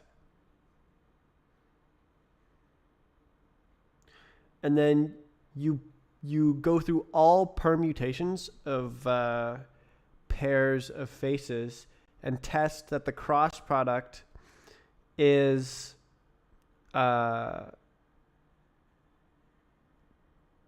when dotted with other faces that are not those two faces, it's the same dot product for all other faces. And that's sounds a lot simpler than what he's described. Oh, I've ended the 4. No. Oh, I have to transform all the goobers. Oh my god, bro.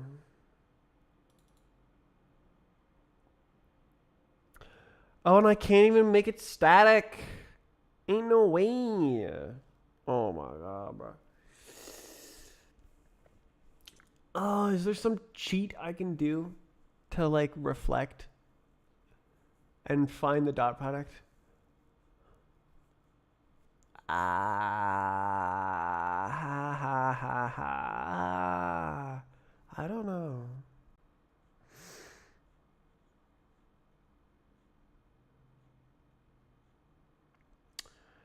Oh boy. Okay, so we need both face lists, and they'll be treated differently.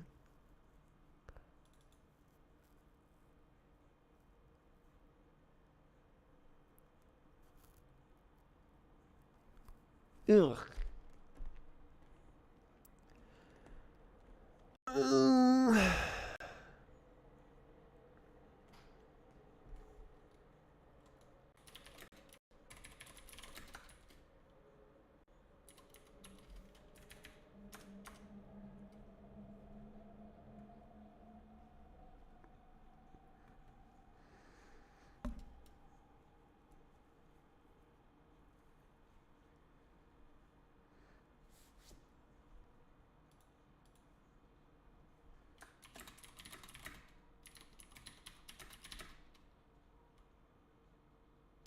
Should I just faces? Yeah.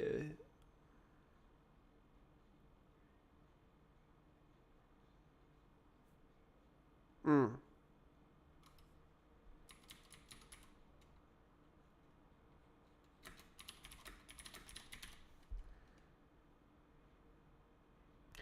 Do I have to reflect? I think it makes it good.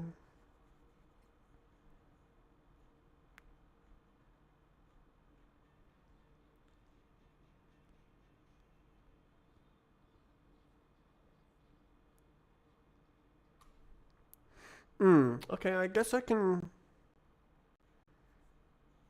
just do the dot a little bit different. Okay, so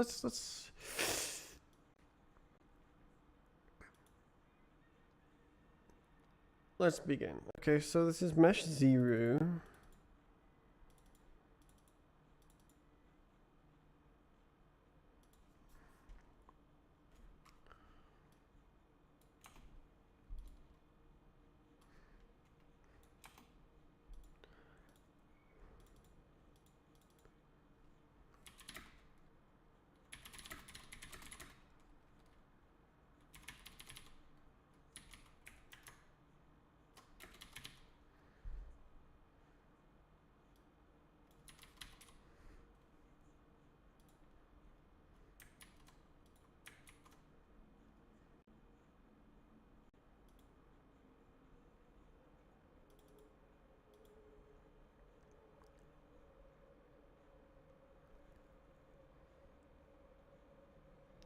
Right. It wants to do permutations, so I can't do that.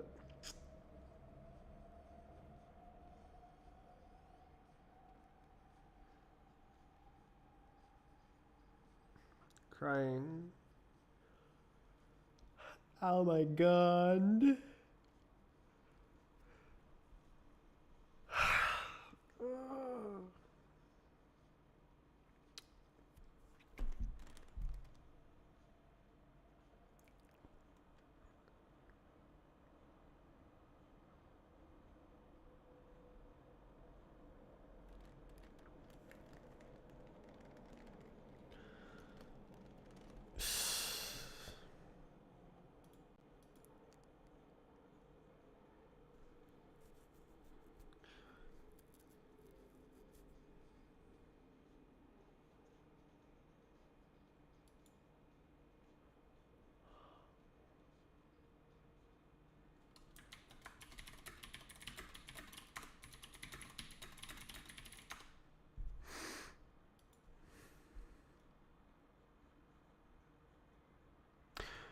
Okay, stop crying and start writing code.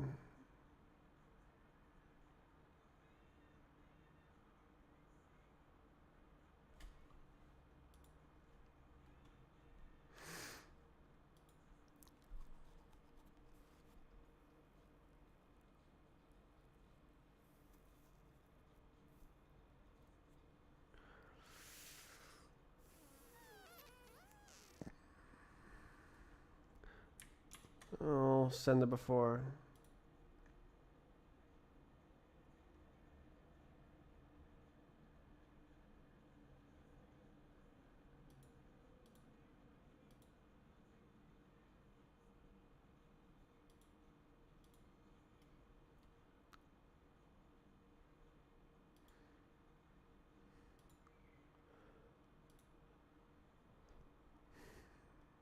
This guy.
Oh my god. Oh my god.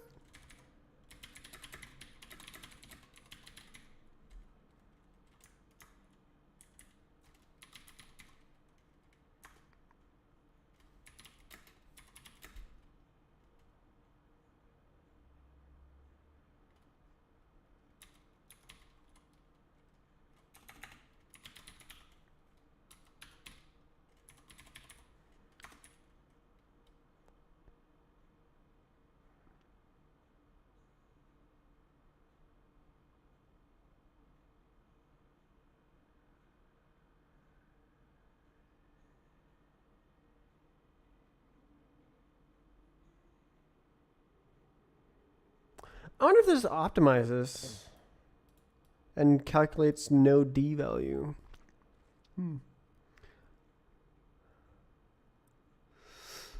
Nudge.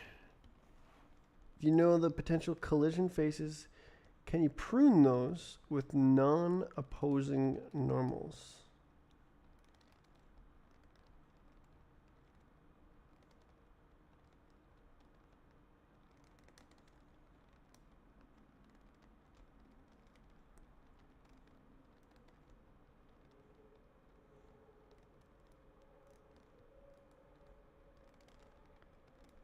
Are you speaking sort of in general of the collision detection or of this specific case?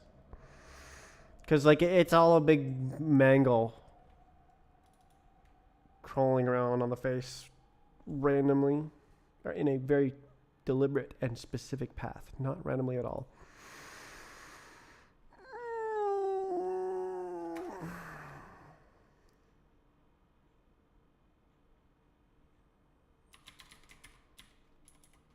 How do you reserve? How do you frigging?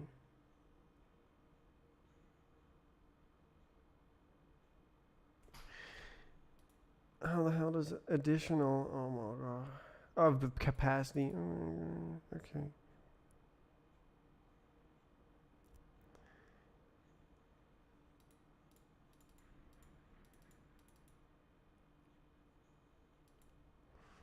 Can I do like clone with capacity?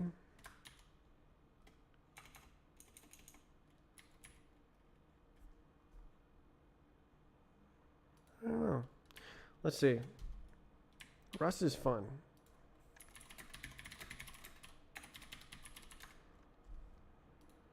Idea. Clone with capacity.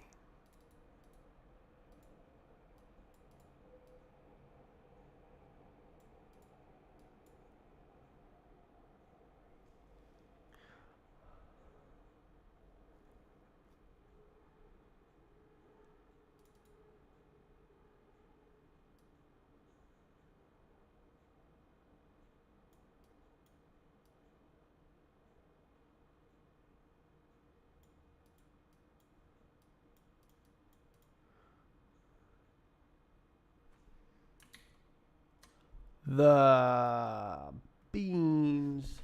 Oh, hold on a minute. Oh, goodness gracious. Okay.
Okay, so I need to actually get the normals. Face normals. I could just call it normals, I guess. Okay, so I want to make a big old vector. Okay. Rust could come later if this is hot. In this case, really.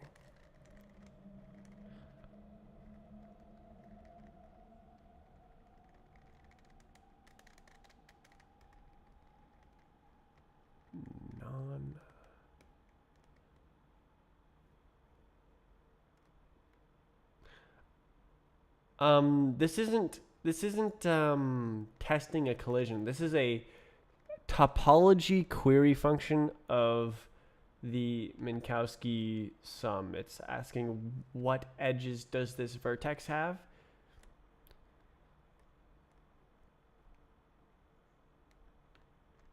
So like this vertex has this edge, this edge, this edge. And then the Minkowski sum will be more complex. It'll be like, well, it has this edge, it has this edge. So it'll either be a vert edge or edge vert, meaning edge on mesh 0, vertex on mesh 1, and it's like sliding along the edge on this one, or vertex on mesh 0, edge on mesh 1, and it's sliding along the edge on mesh 1. This is backwards.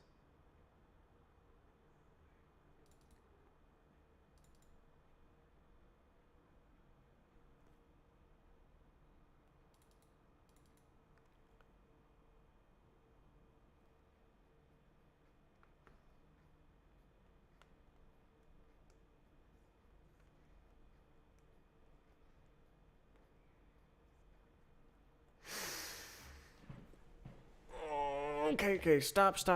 Just make a stupid vector that's stupid and dumb.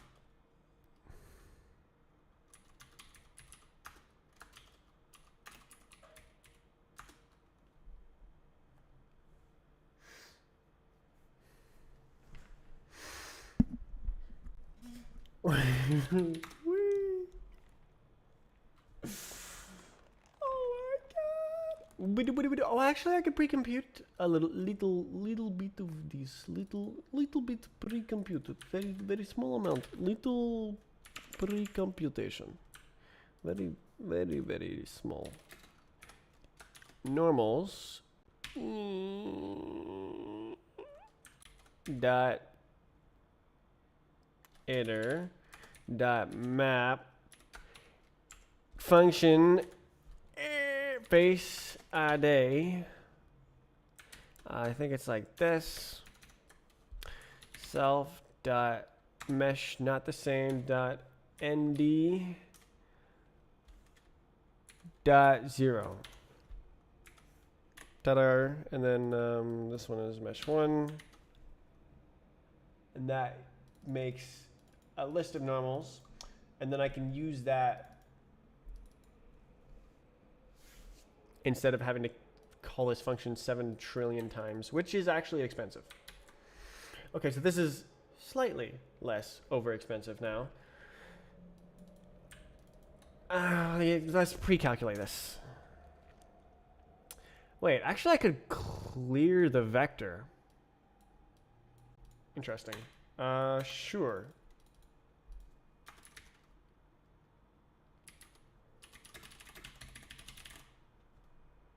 Wow.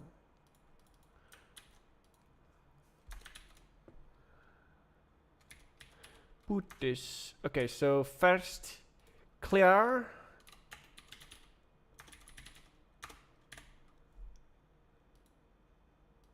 And then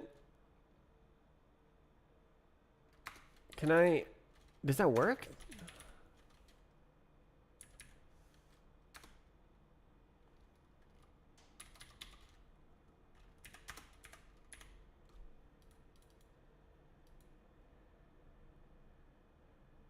I think it does.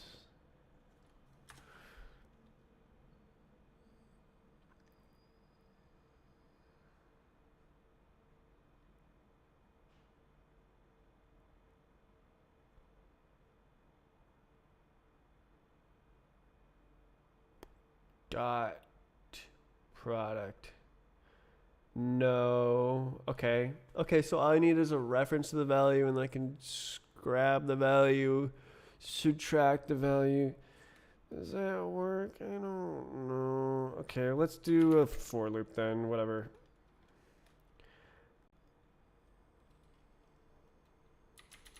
And in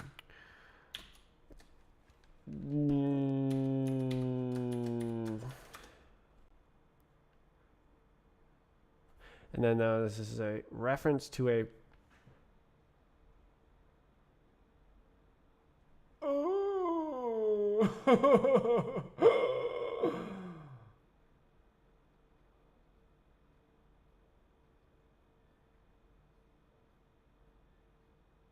surely not. Oh dear. Oh dear. Whoopsie. There we go. Okay. Oh, what's up?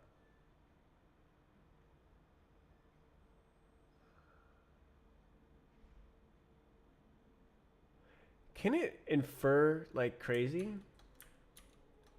Let's try it. Okay. So I got a reference to a something.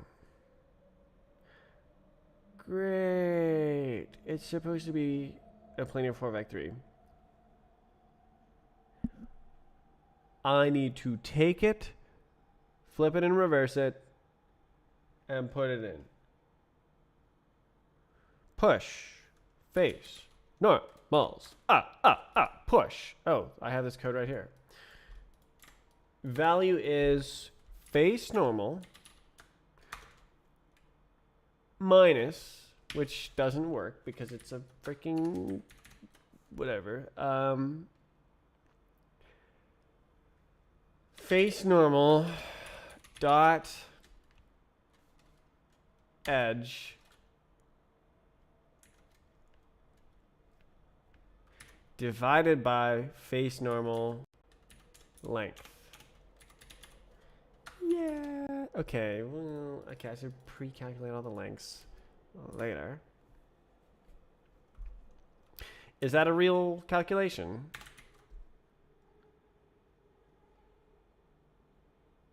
No, because I need to multiply. Oh, look at that. Oh, okay. I can just use the self dot. Oh, awesome, awesome, awesome.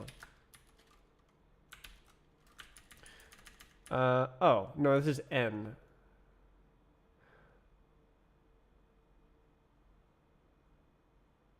N times face n dot n. I got it backwards. Okay.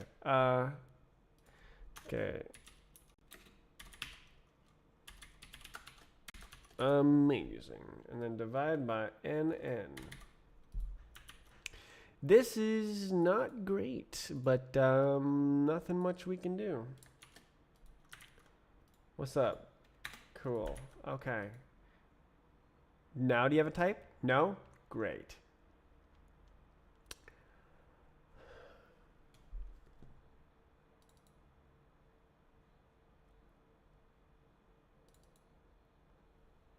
Oh, 2. I forgot. 2. I almost forgot. Okay, so this, yeah, no, we'll put times 2 here. That'll work. Great. Order of operations. You hate to see it. Okay, so this is unknown.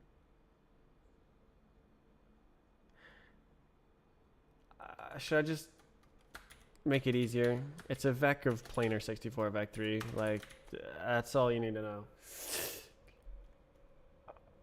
Oh, it needs to be a reference.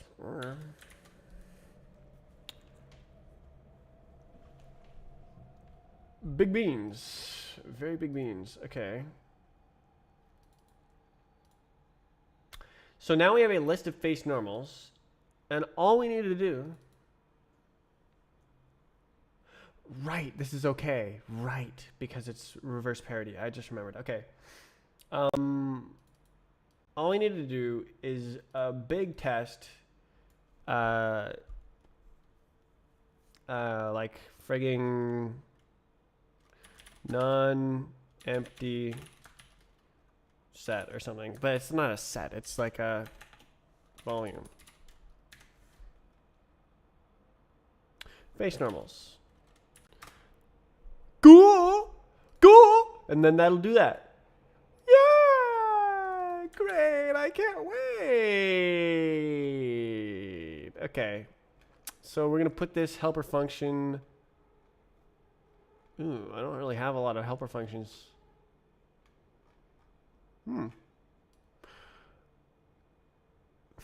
Okay, well, I'm just going to put it right here. Amazing. Takes normals. Is a vec. Oh, I guess I could literally not do that, huh? Because it has to go. Yeah, okay. So that directly says the type. All right. And that it returns a Boolean. As crazy as that sounds. False. And then, meow. Type annotations needed.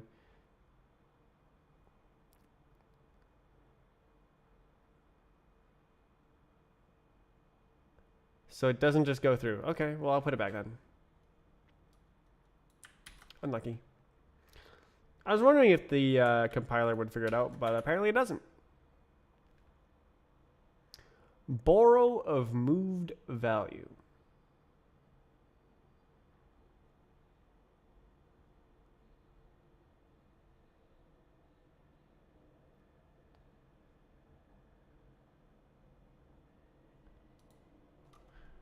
Can I just go like this? Oh. Oops.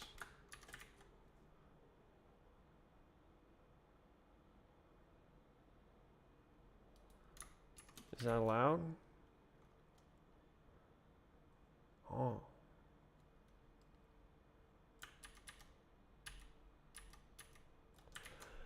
What am I doing? Okay, so I want to use this, reuse this in every loop. Moved value. It's moved into the loop? Really?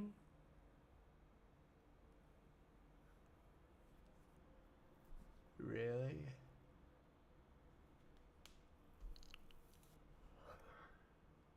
Okay. There's got to be some sort of like obvious thing I can do here. Rust reuse vec over loop.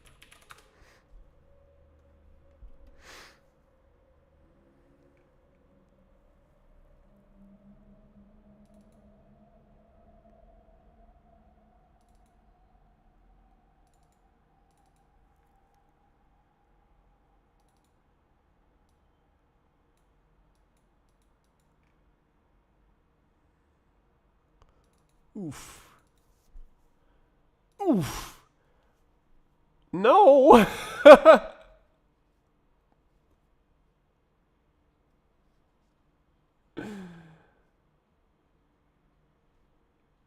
Fine. Okay, it just has to work. If it's slow, we can make it faster. I'm every woman? Oh, hell yes.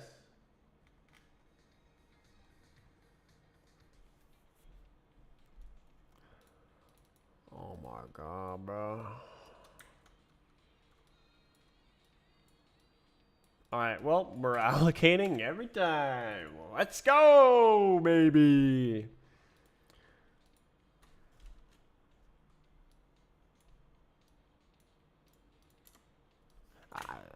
This is terrible, terrible algorithm anyways.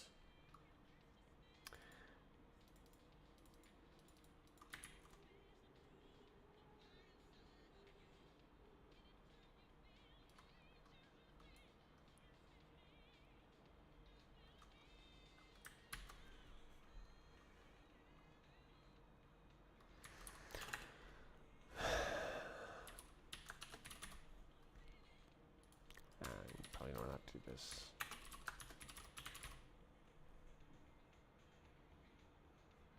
Go back.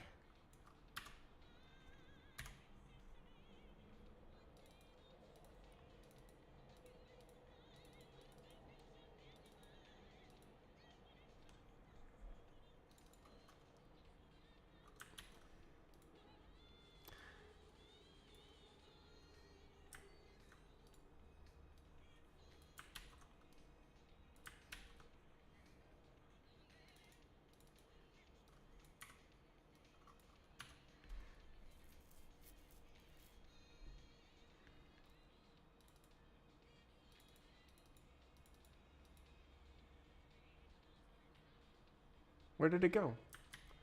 Did I, like, why did I, you're stupid. Literally, I copied it like that for that reason.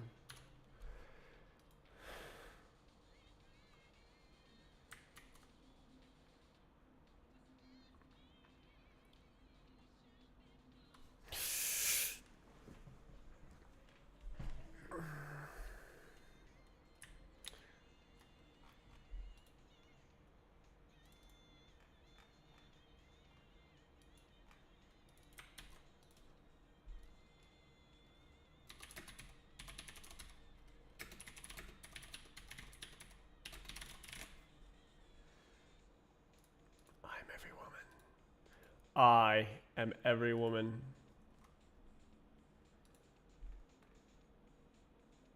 Trust.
I am.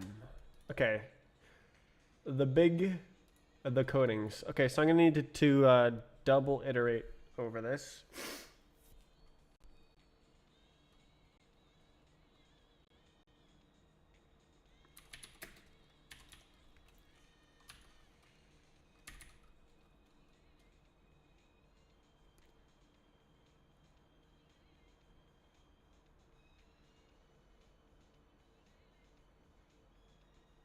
Okay, so we need the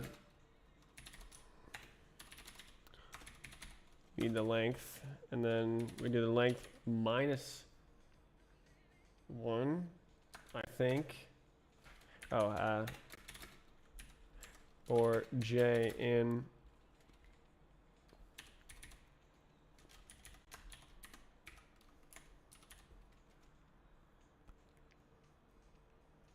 like this.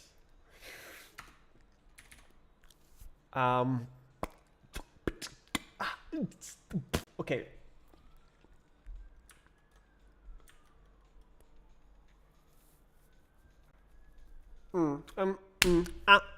Okay, so we do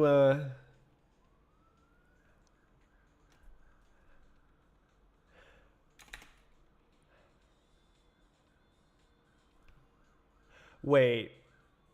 Can you is there a thing for this?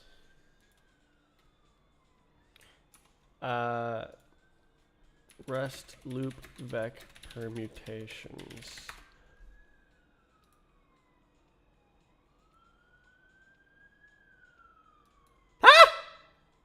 What? Oh, it's a crate. I was like, no way, this is in the standard library.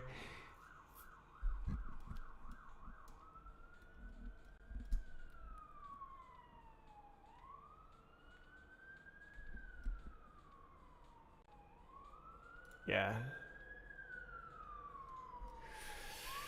Unique permutations. Yeah. I'll just do the thing.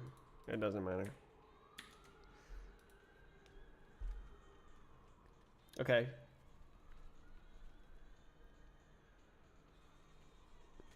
Okay.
I guess there's 3 areas.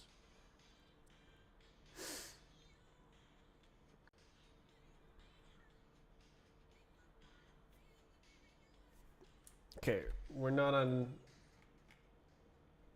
Big Song anymore. Okay, so I have to find dot with some other face and make sure every other face has same dot.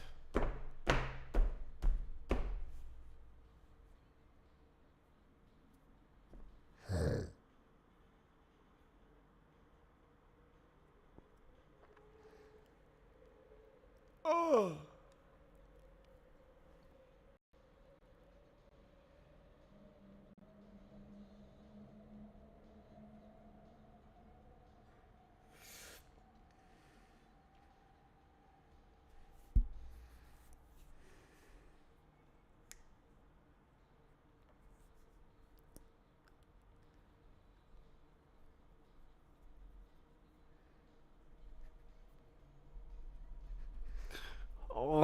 What if it's all 0?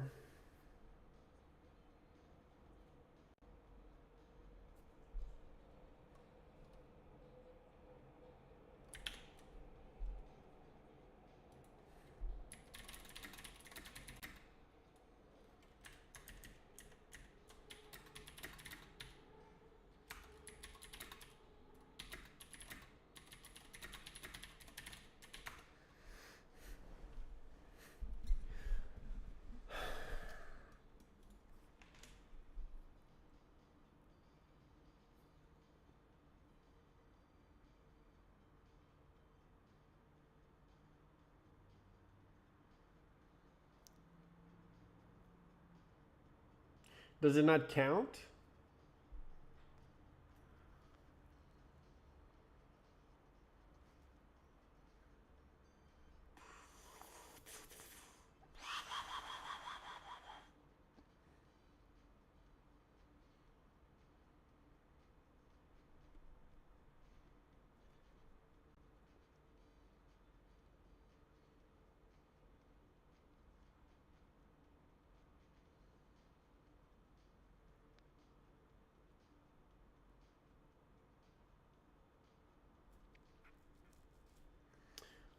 Truly a frightening prospect.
Don't I want it to be? Hold up.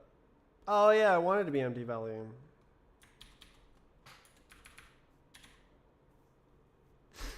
Oh, I forgot.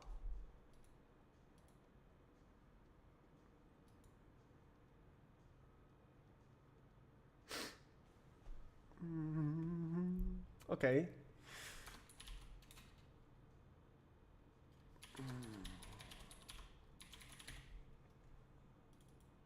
I could probably just return.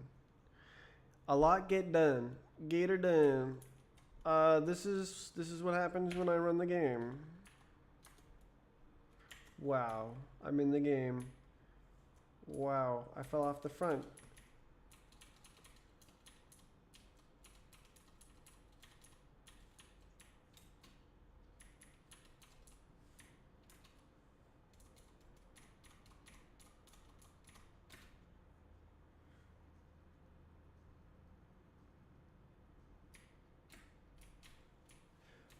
Yeah, so there is game, but there's some like bad cases going on that I'm trying to fix right now. That will maybe make the game work great, maybe not.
All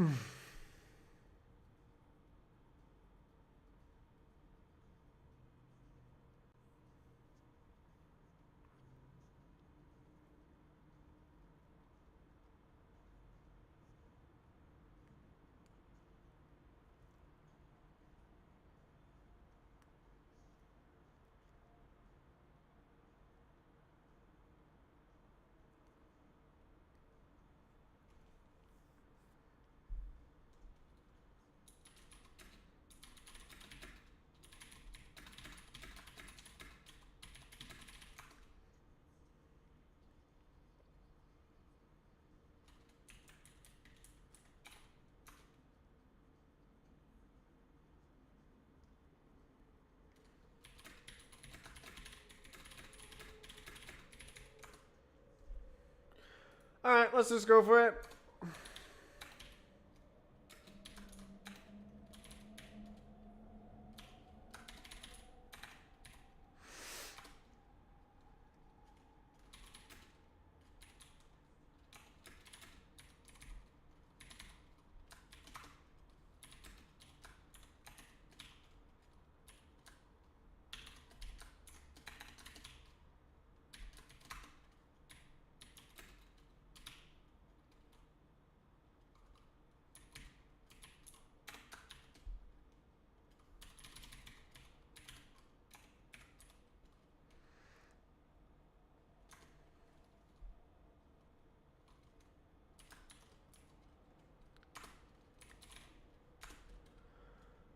Uh,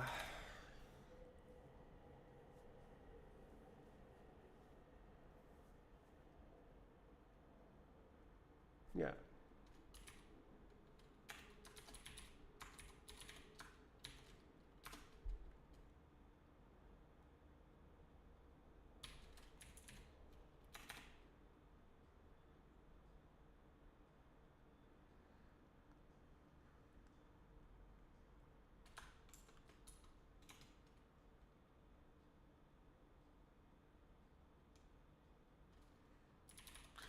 I don't remember. Okay.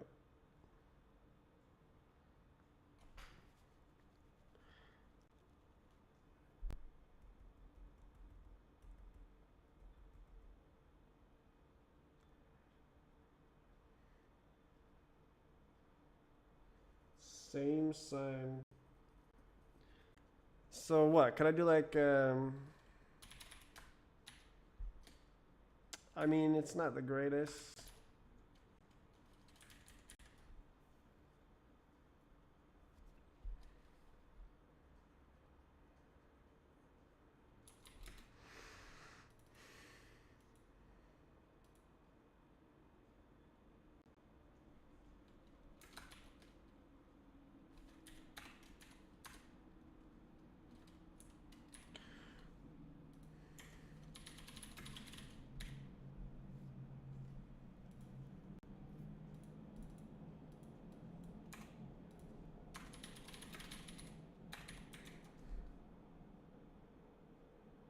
Oh, else.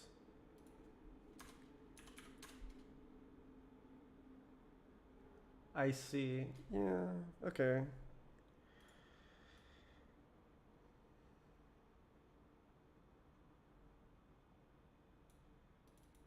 It doesn't actually need to. Okay.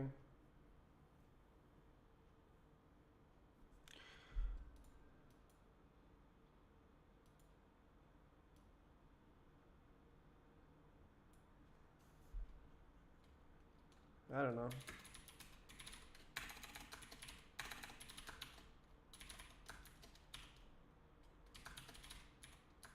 Is that gonna move? Probably.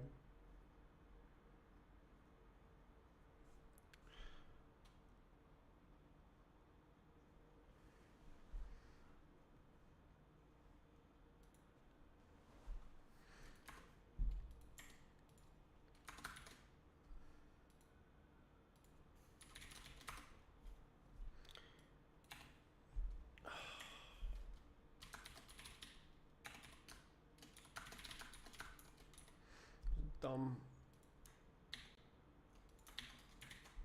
Mm-hmm. Immutable. Got him.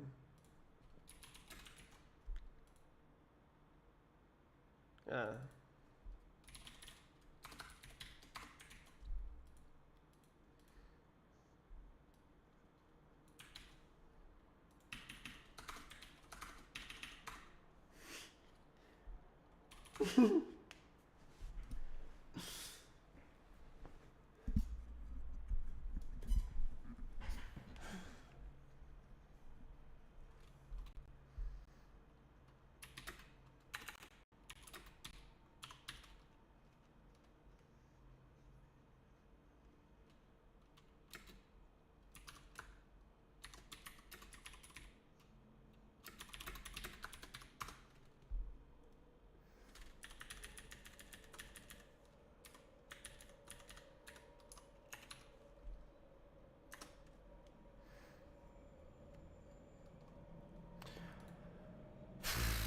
Okay.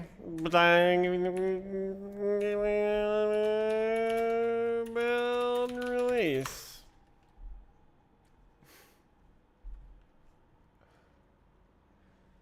This is dumb. This is dumb. Ah.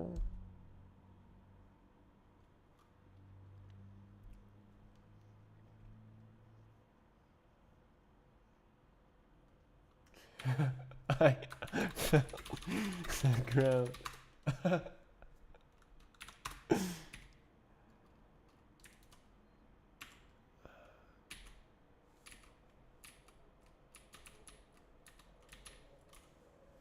Huh?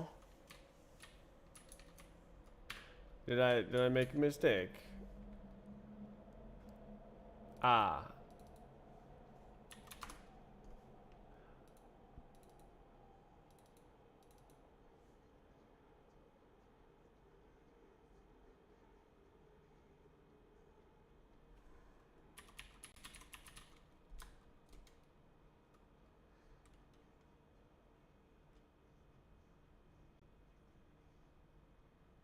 Oh, I thought you were saying normalize.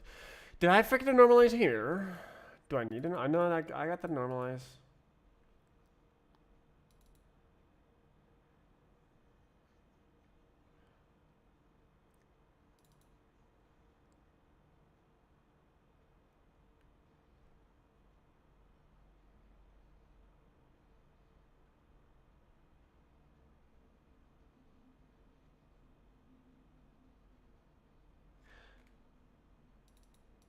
Oh. Is this backwards?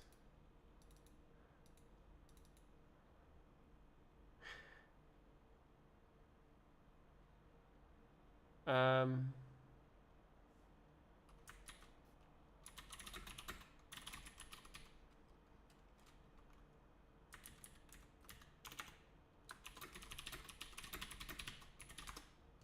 Let's try true and false backwards.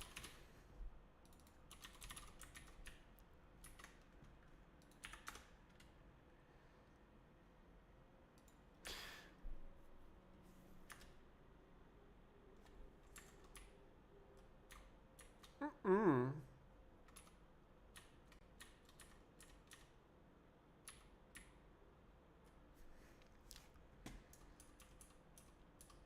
Oh.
That was my sister called me. They said that someone would be there, some kind of programmer person would be at the. They would come to dinner and would have like, whoa, it's Reese and our other programmer friend, whoa, and but he never showed up. So they met with him, and then they're like, let's call Reese, and in the middle of work, but that's okay. I got time. Oh, I'm so antisocial. I was like silent. I wasn't like mentally prepared to be social, so I was just silent a bunch. And they're like, "Are you still there? What do you think? Do you want to meet up?" And I'm like, I don't have an answer. Hmm.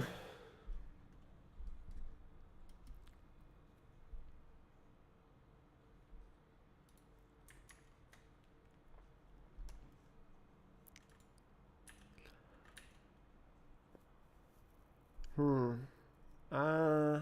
Oh.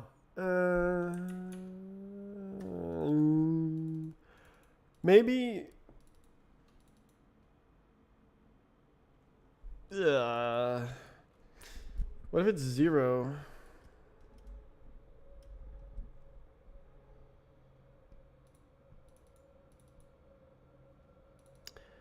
Oh, that seems wrong.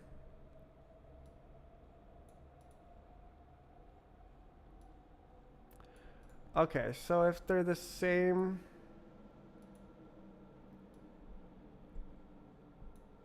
Okay, what does this say?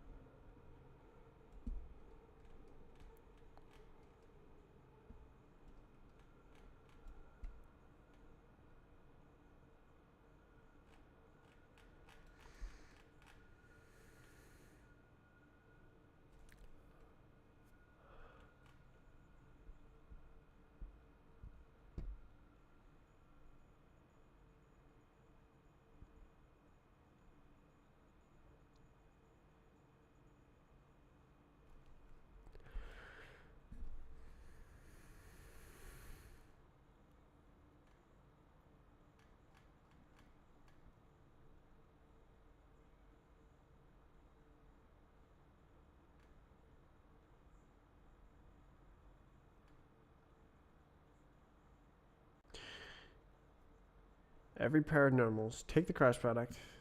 The dot product of that vector with every other normal is the same sign. It means that there is an opening. Is the same sign. So if this doesn't happen, then it means that there is an opening.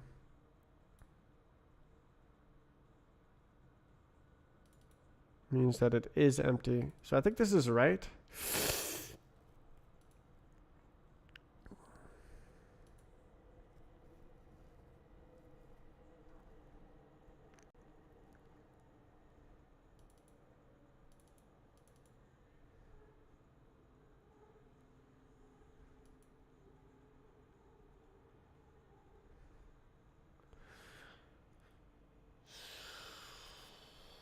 Oh, I see this is copying and then this is getting the value, isn't it?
Oops.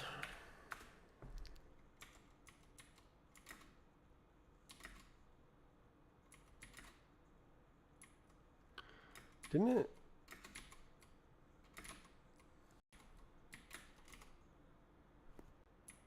What?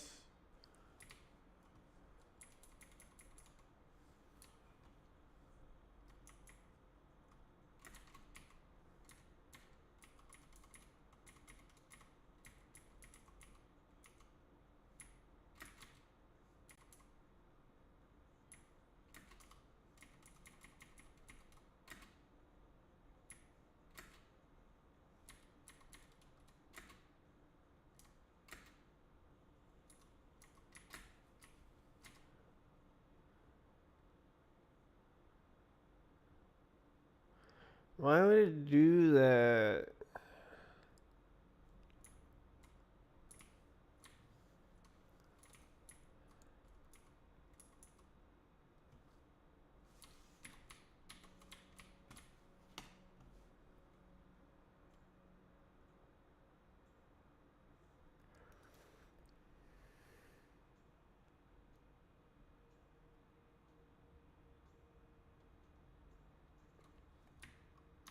Don't I already have a song?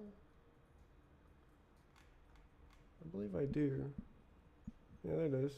I see it's vocal and dub version.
Man, trade is a lot of thinking.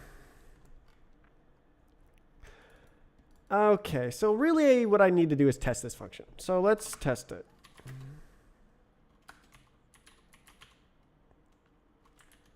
What am I doing?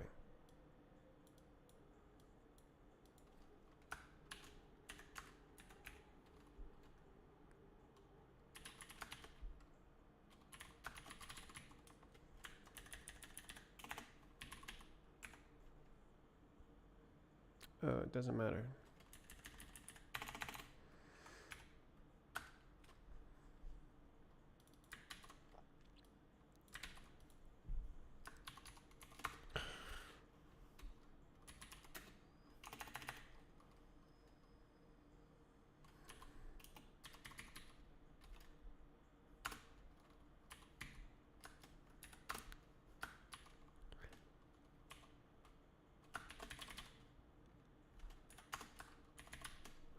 I'll go XYZ.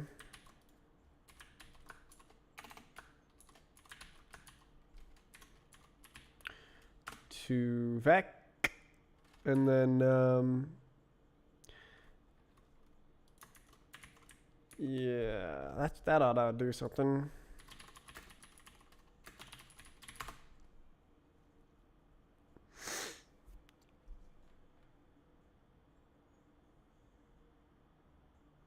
Okay, I mean,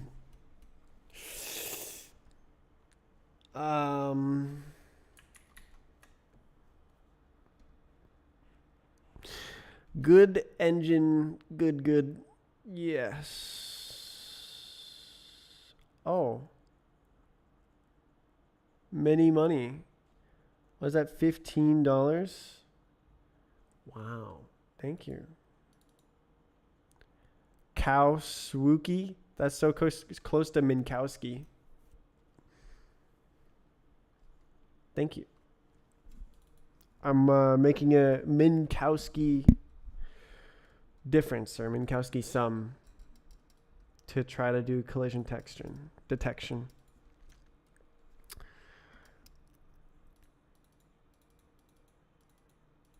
Okay, if I do x, negative x, actually, does it need... Why don't we... Let's try it. X, negative x. Oh, does it need... Why did that work? Why did that compile? Oh, because it was returning. Okay. Implicit return. Cool. Okay, so that's actually correct.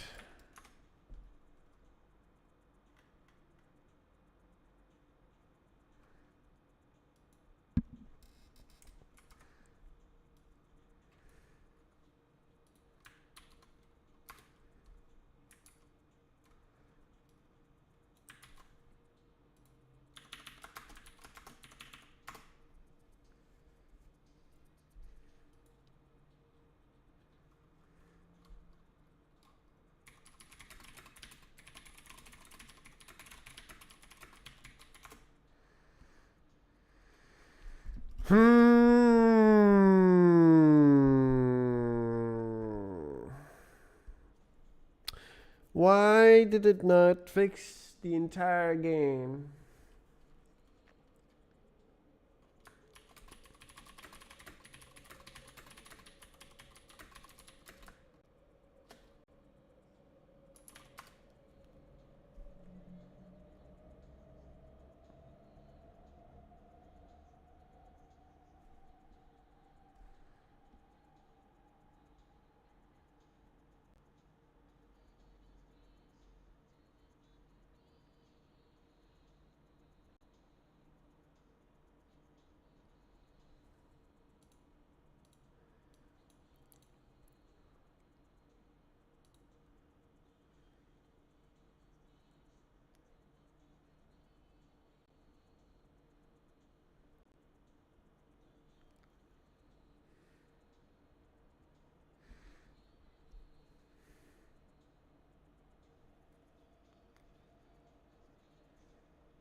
Dang.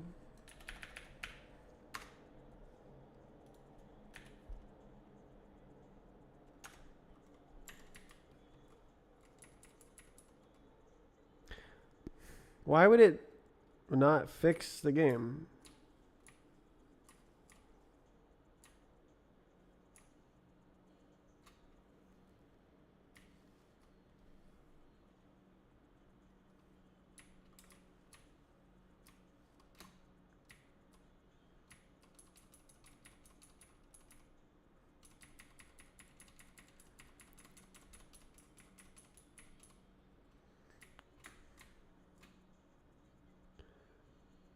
How did it get worse?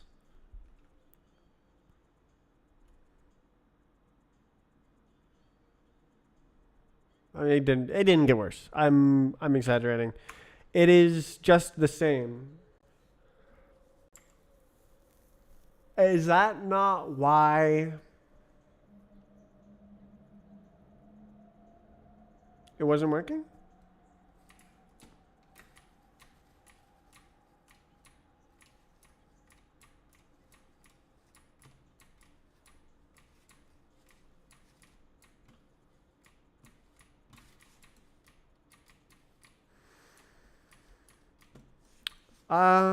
Wow, I really got pulled out of it.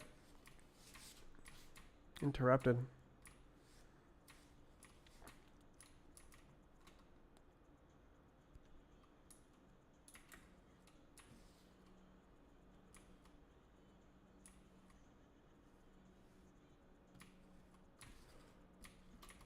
Oh, this is the same edge. This one will work though, right? Yeah. What if you like move around a bunch?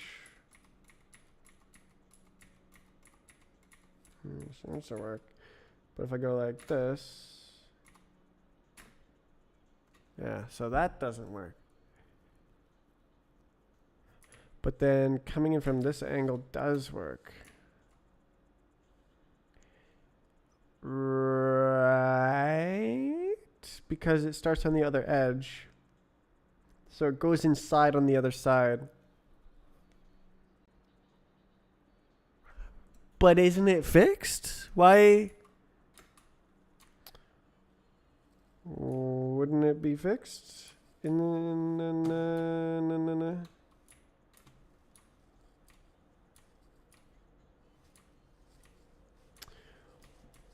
Why would it not? Why would it not work? Edge, please work. Oh.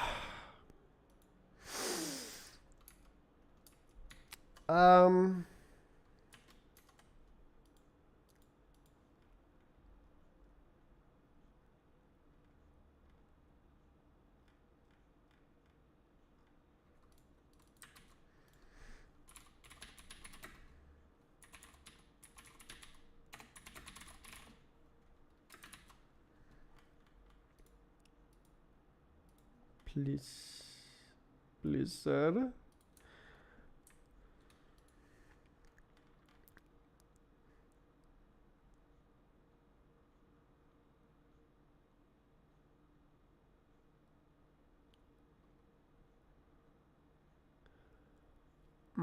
Okay, why don't I print?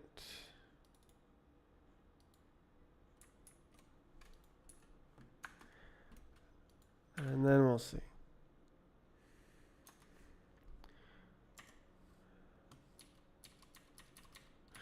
Okay. Amazing. Okay.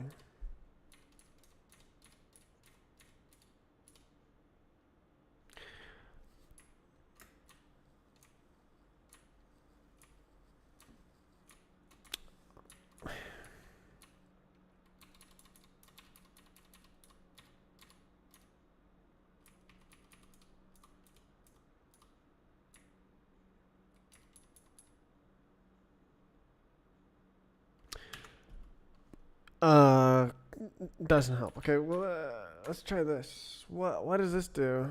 Okay, so it doesn't pass any extra tests.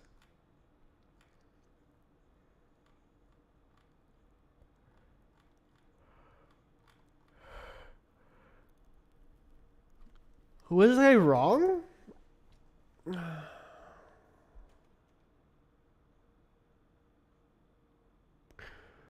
Oh man, I need like a moment.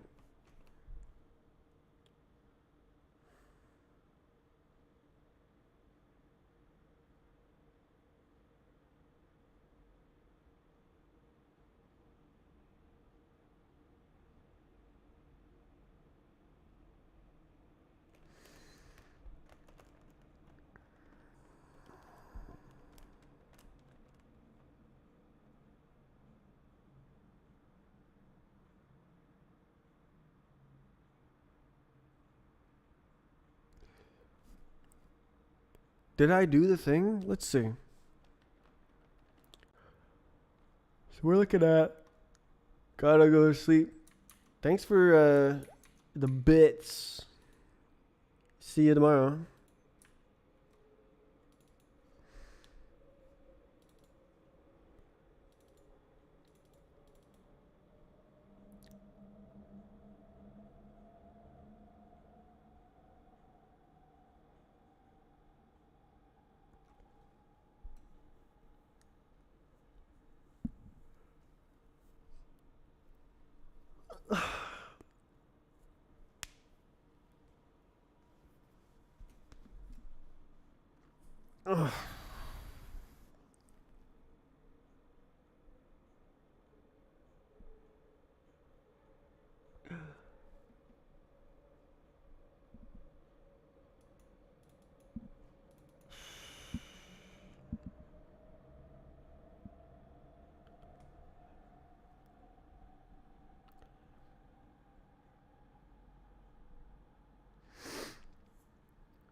It's not the same.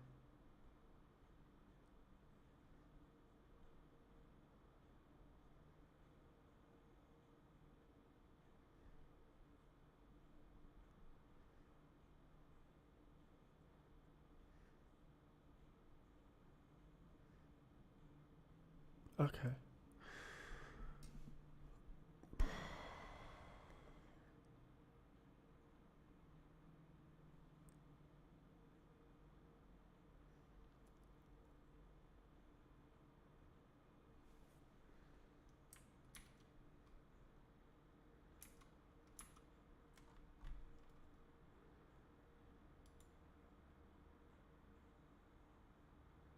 Game.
Cage is hot.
stress.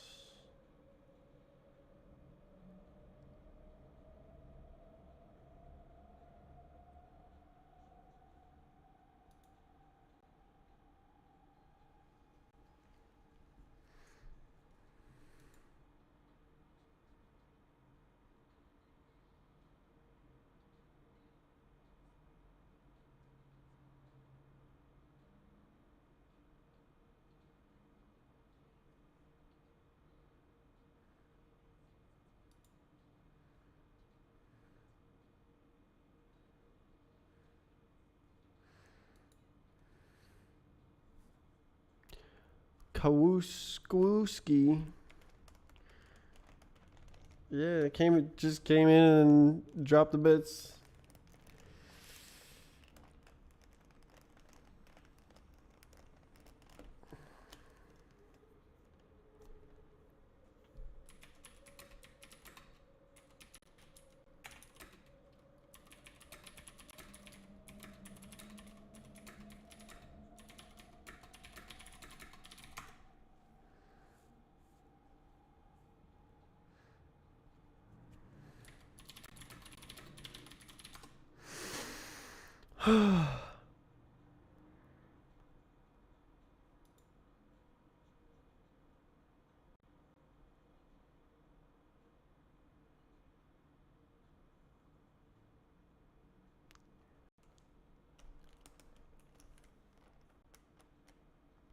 I wonder if the compiler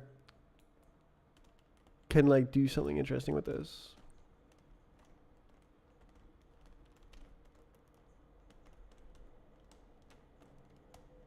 Possibly.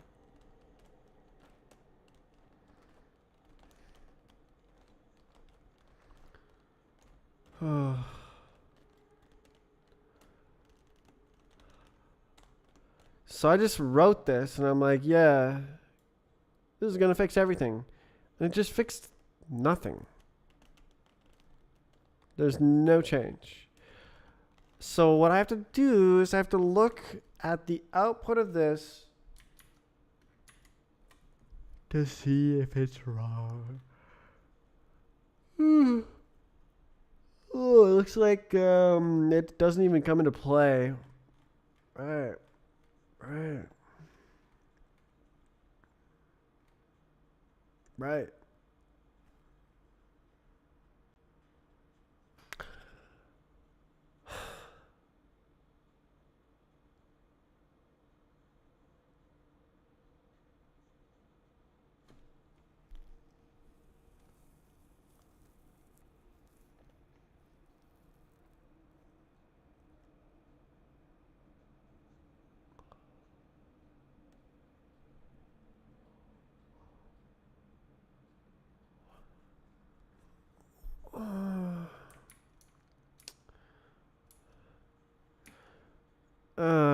I just remembered something.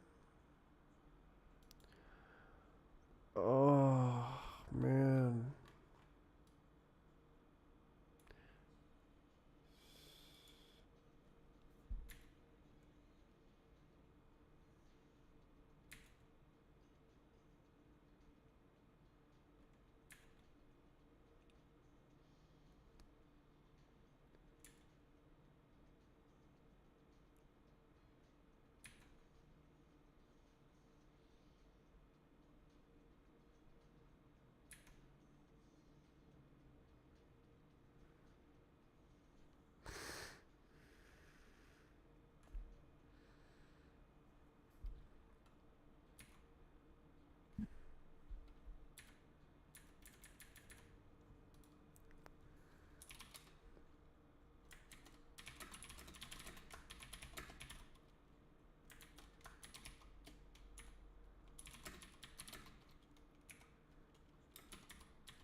Um, is it just okay? I was trying to scroll and find some code, and I just forgot to do that.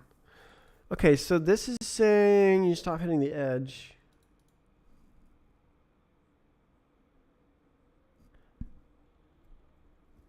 So is this not the case that I think it is?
Crash happy.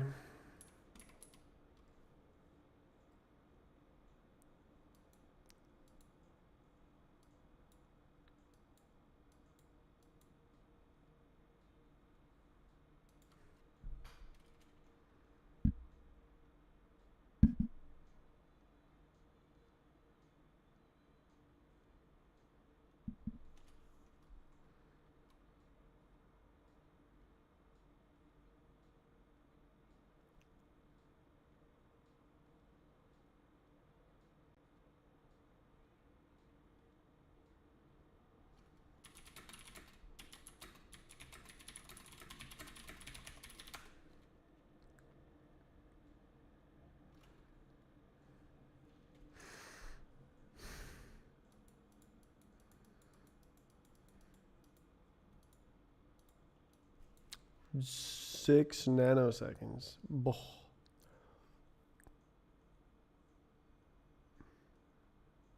Boy.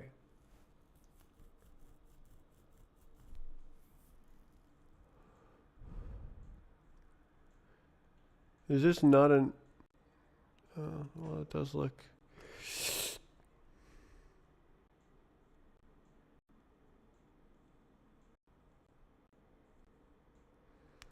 Why is it running this repeatedly? Is it going up? No. Why would that... it's literal true. Why is it still invert? Oh, it goes to edgevert. Huh? It's supposed to be monotonically increasing.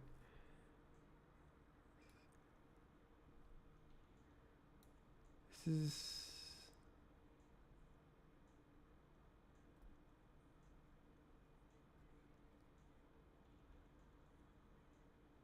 ah.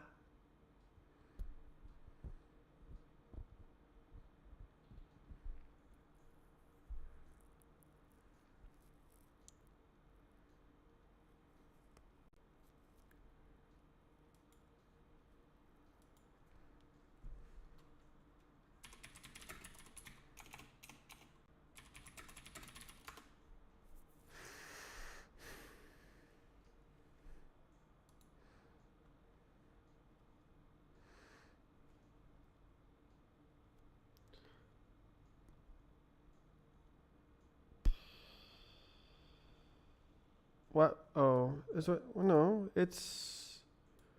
It says, yes, this is in the future, and then it doesn't go to the future.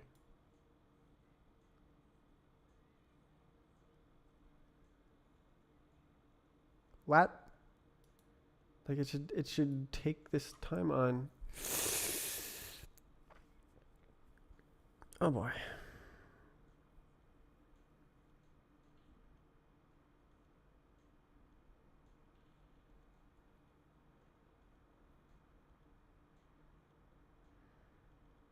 Huh?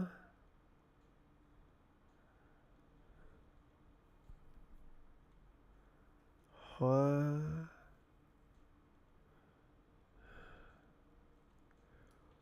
Oh, I am not mentally great.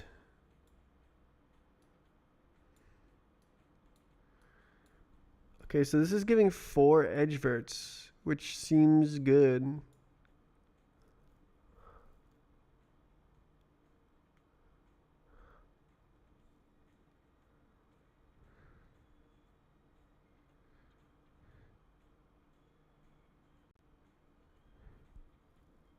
That seems good.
Oh, why infinite loop? Why? Infinite loop.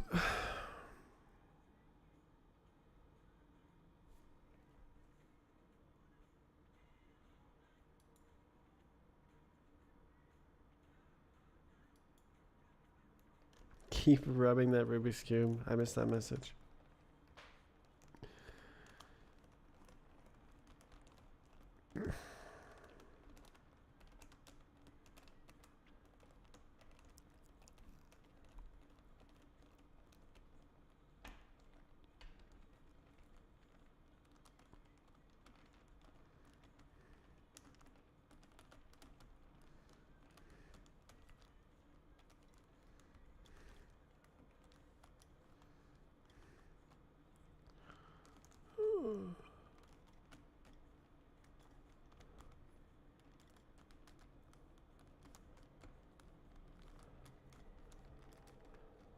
As far as I can tell, I mean, it is missing 2, which is correct in one case. In the case that I kept going like this and pointing at the cubes, returning 4 vertices is correct. But in the case of any case, it's not always correct. Like this one should return 6. This one should return 6. Well, there's actually 3. But like there's, oh, I guess there's also, is there always 3? 1, 2, 3, 4. No.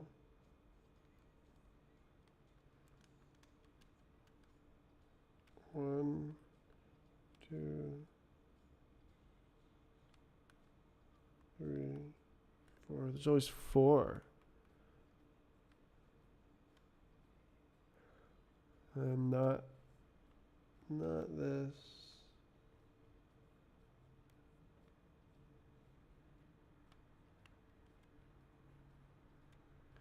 That reveals 2.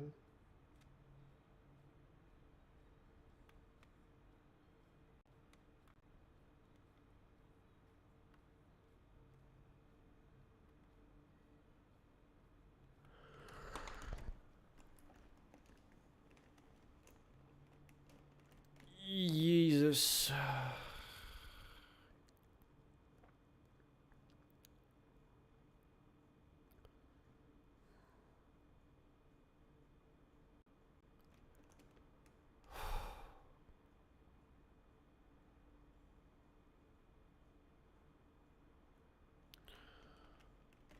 Jeez.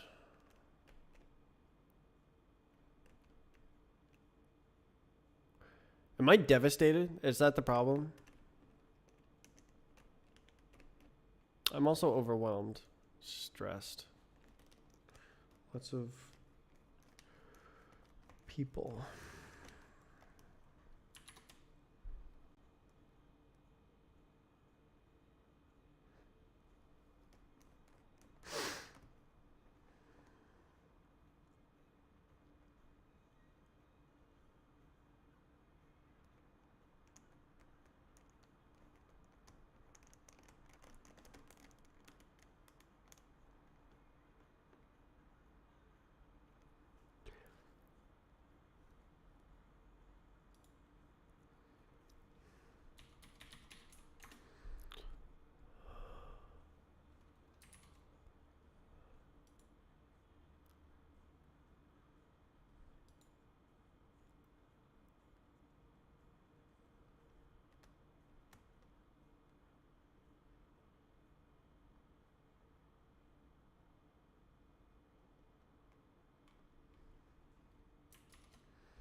Oh.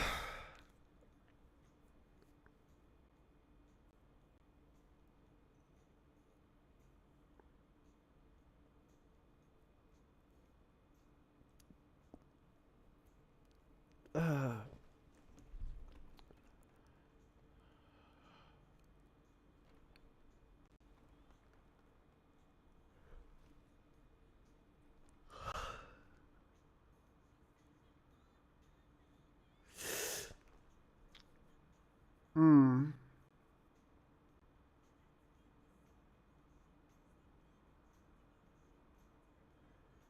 Does it just not... Oh, do I need to like crawl onto the next face or something?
Okay, so I I saw the vertices giving wrong answers, and I thought that's it. That's all the problems. Let's try Oidtopia. What happens when I do this? Really? Let's try that again.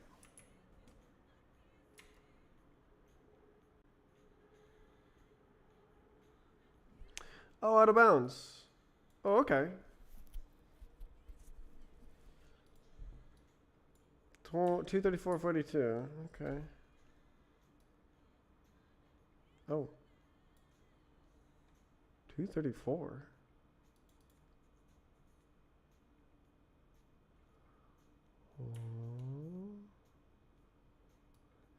Did I write a wrong one of these?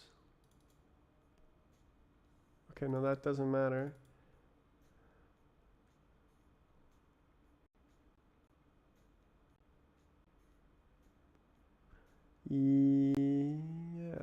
Yes, I did. Okay, oopsie. How did I do that so bad? Holy smokes.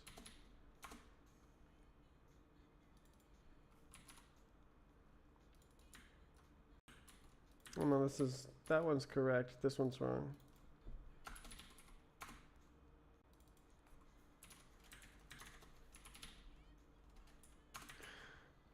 Boh.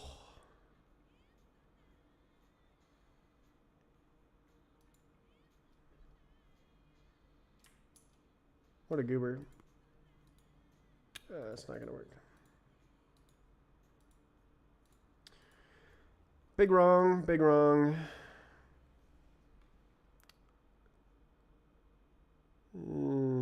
Okay.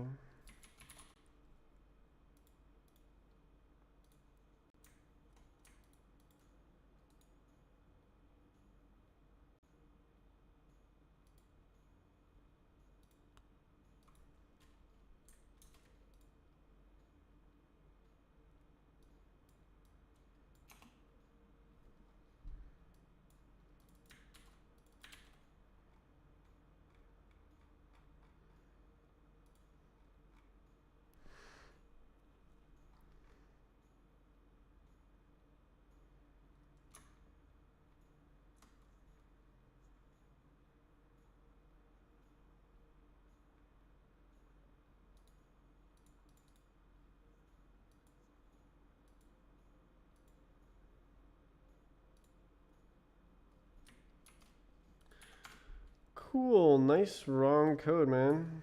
Did I just test it? Okay.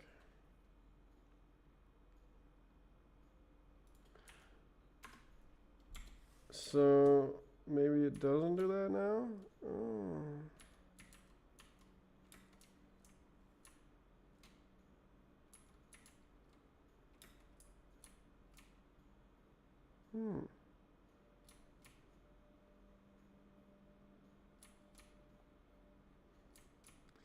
The big printing.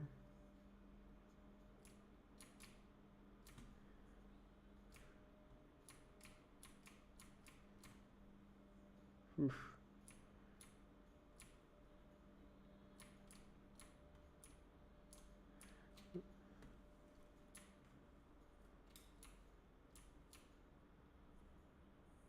How come it worked that time?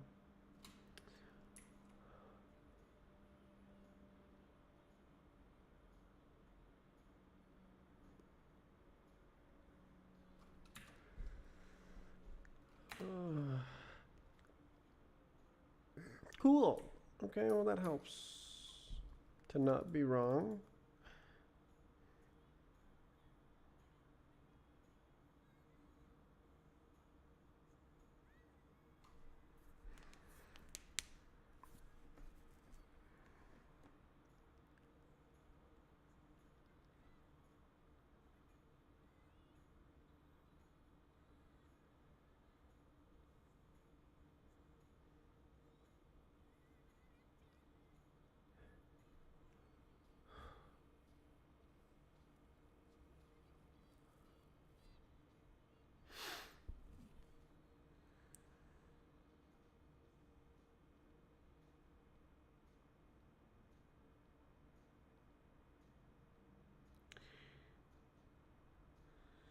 So it would actually be when it reaches that point here, it recognizes that's the edge of the face, which is actually correct. So it stops and it starts falling.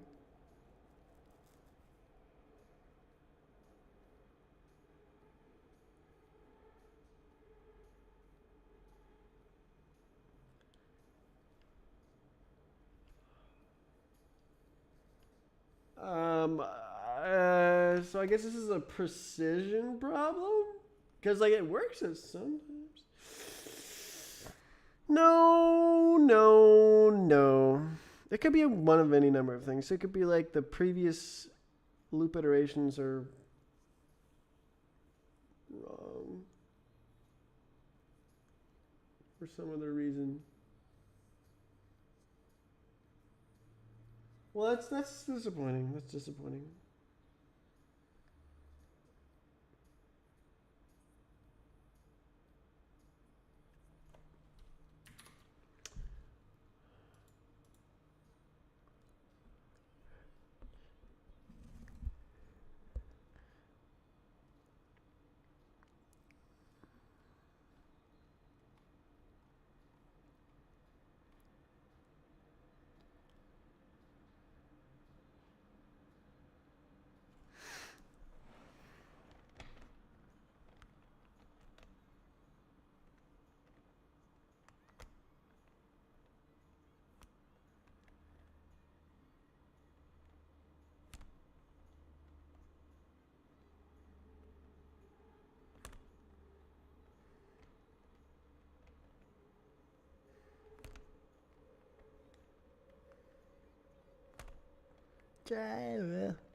Shirt is actually being serious right now. I'm pretty mentally gone. Usually I say that I don't relate.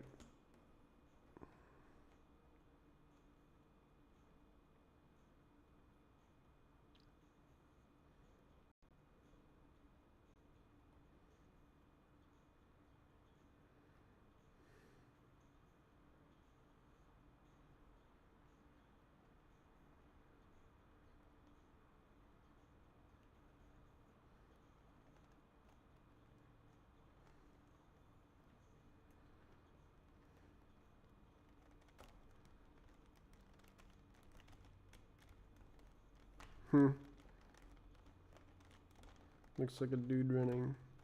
Hey, my little guy.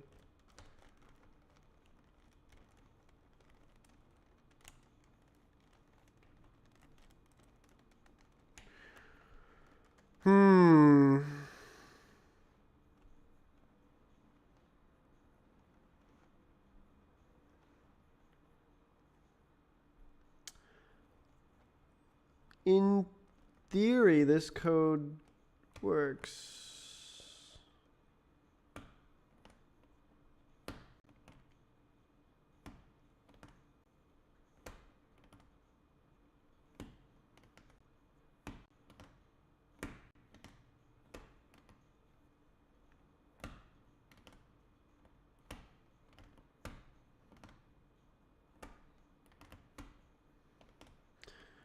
So the problem is somewhere else.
Now I'm thinking about textures. Dang.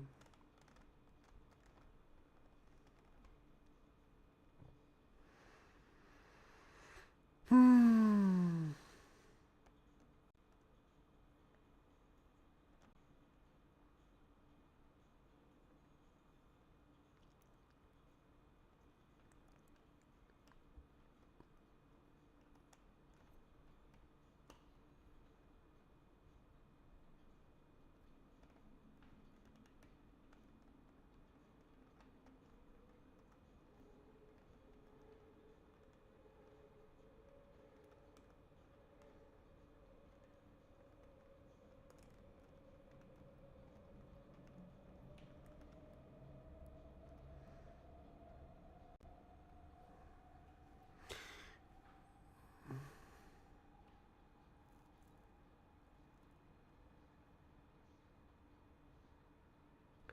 What would I do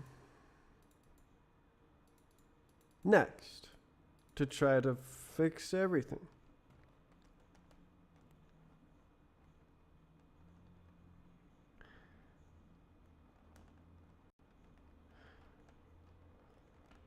Do I need to walk, crawl, flush? No, because it's still broken, right? So it's not necessarily crawl, flush that's broken.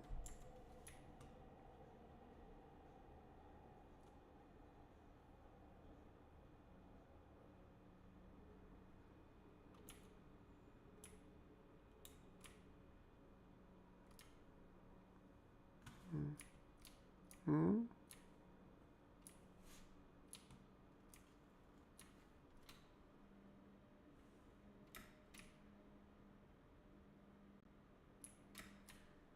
It sure was not crashing for a while there. I knew it'd happen.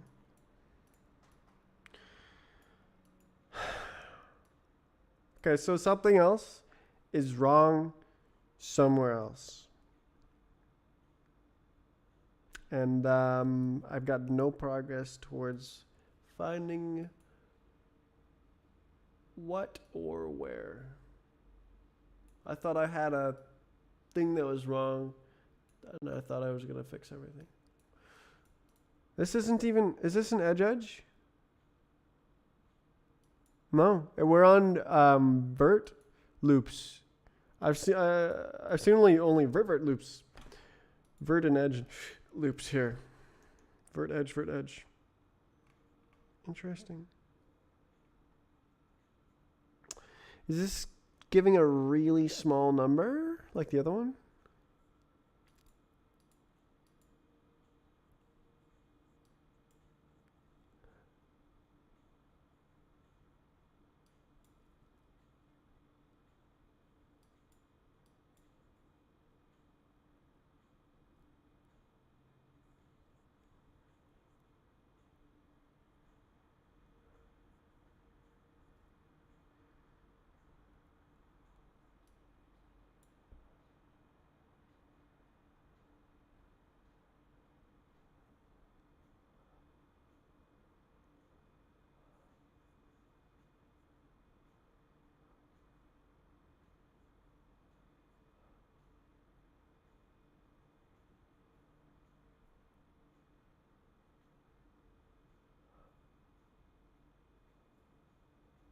Huh?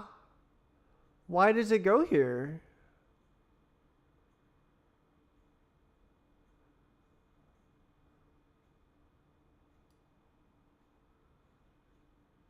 Boy, that is backwards.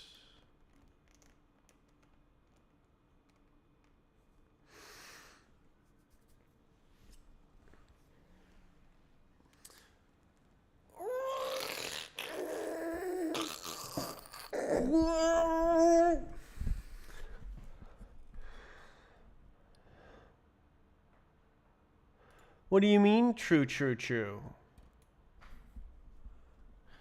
This has negative time on it from here.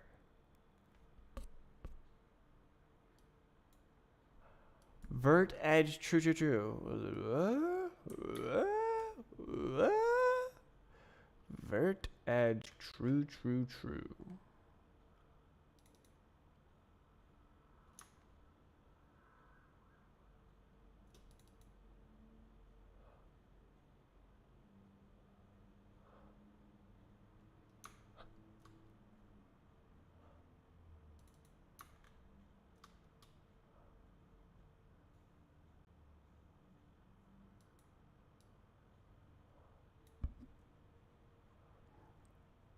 Huh?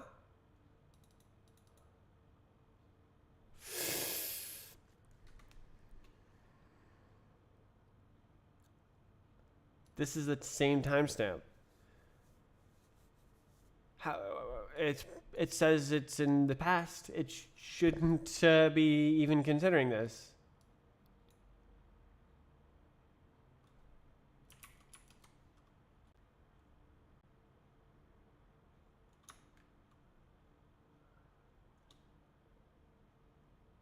Ha? Ha? Ha? Ha?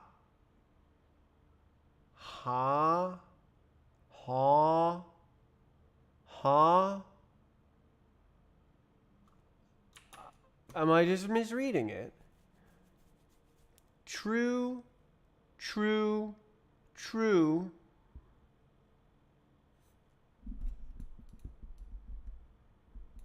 Vert edge -3. Wait.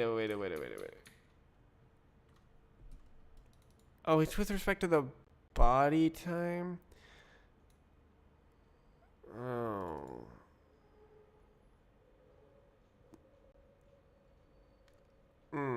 Oh, okay.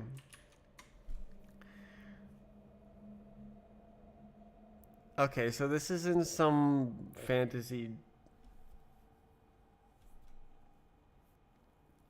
condition that's using a different time basis thing.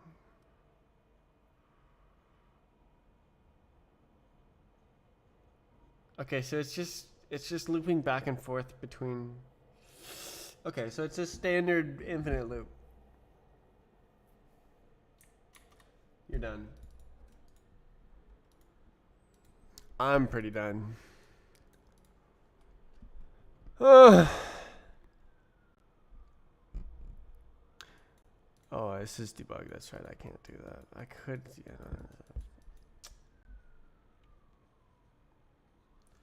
Why?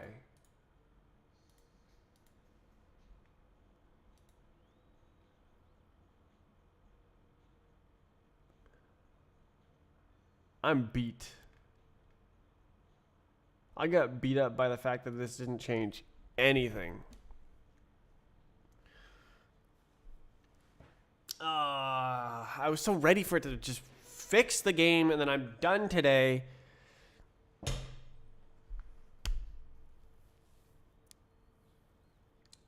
Oh. Okay, I'm gonna lie on the couch for an hour, and then I'm gonna help the people who want help, and then I'm gonna come back tomorrow. So I'm gonna end the stream. My mental's not doing good right now.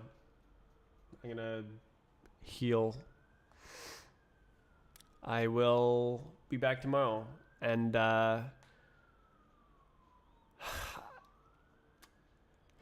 should I really keep working on this until it works for map testing? Because that could take months. This is such a complicated system. Or should I just go try to make $5 more off of BHAP? How's it doing? I guess it's kind of too early to tell.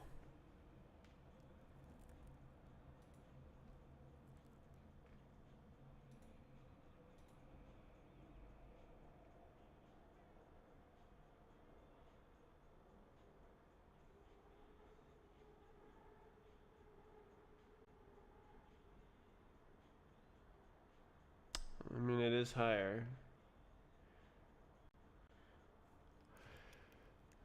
How much?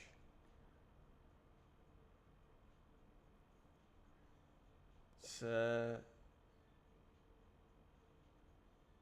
good direction, but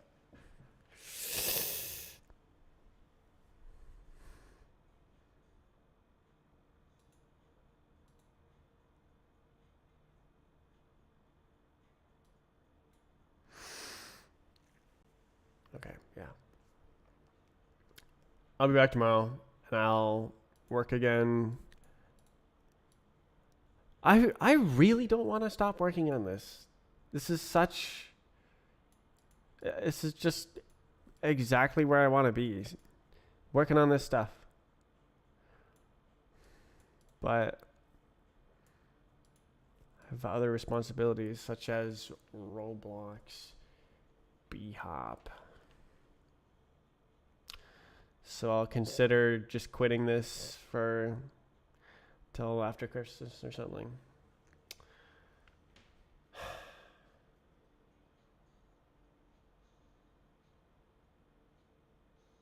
See you tomorrow.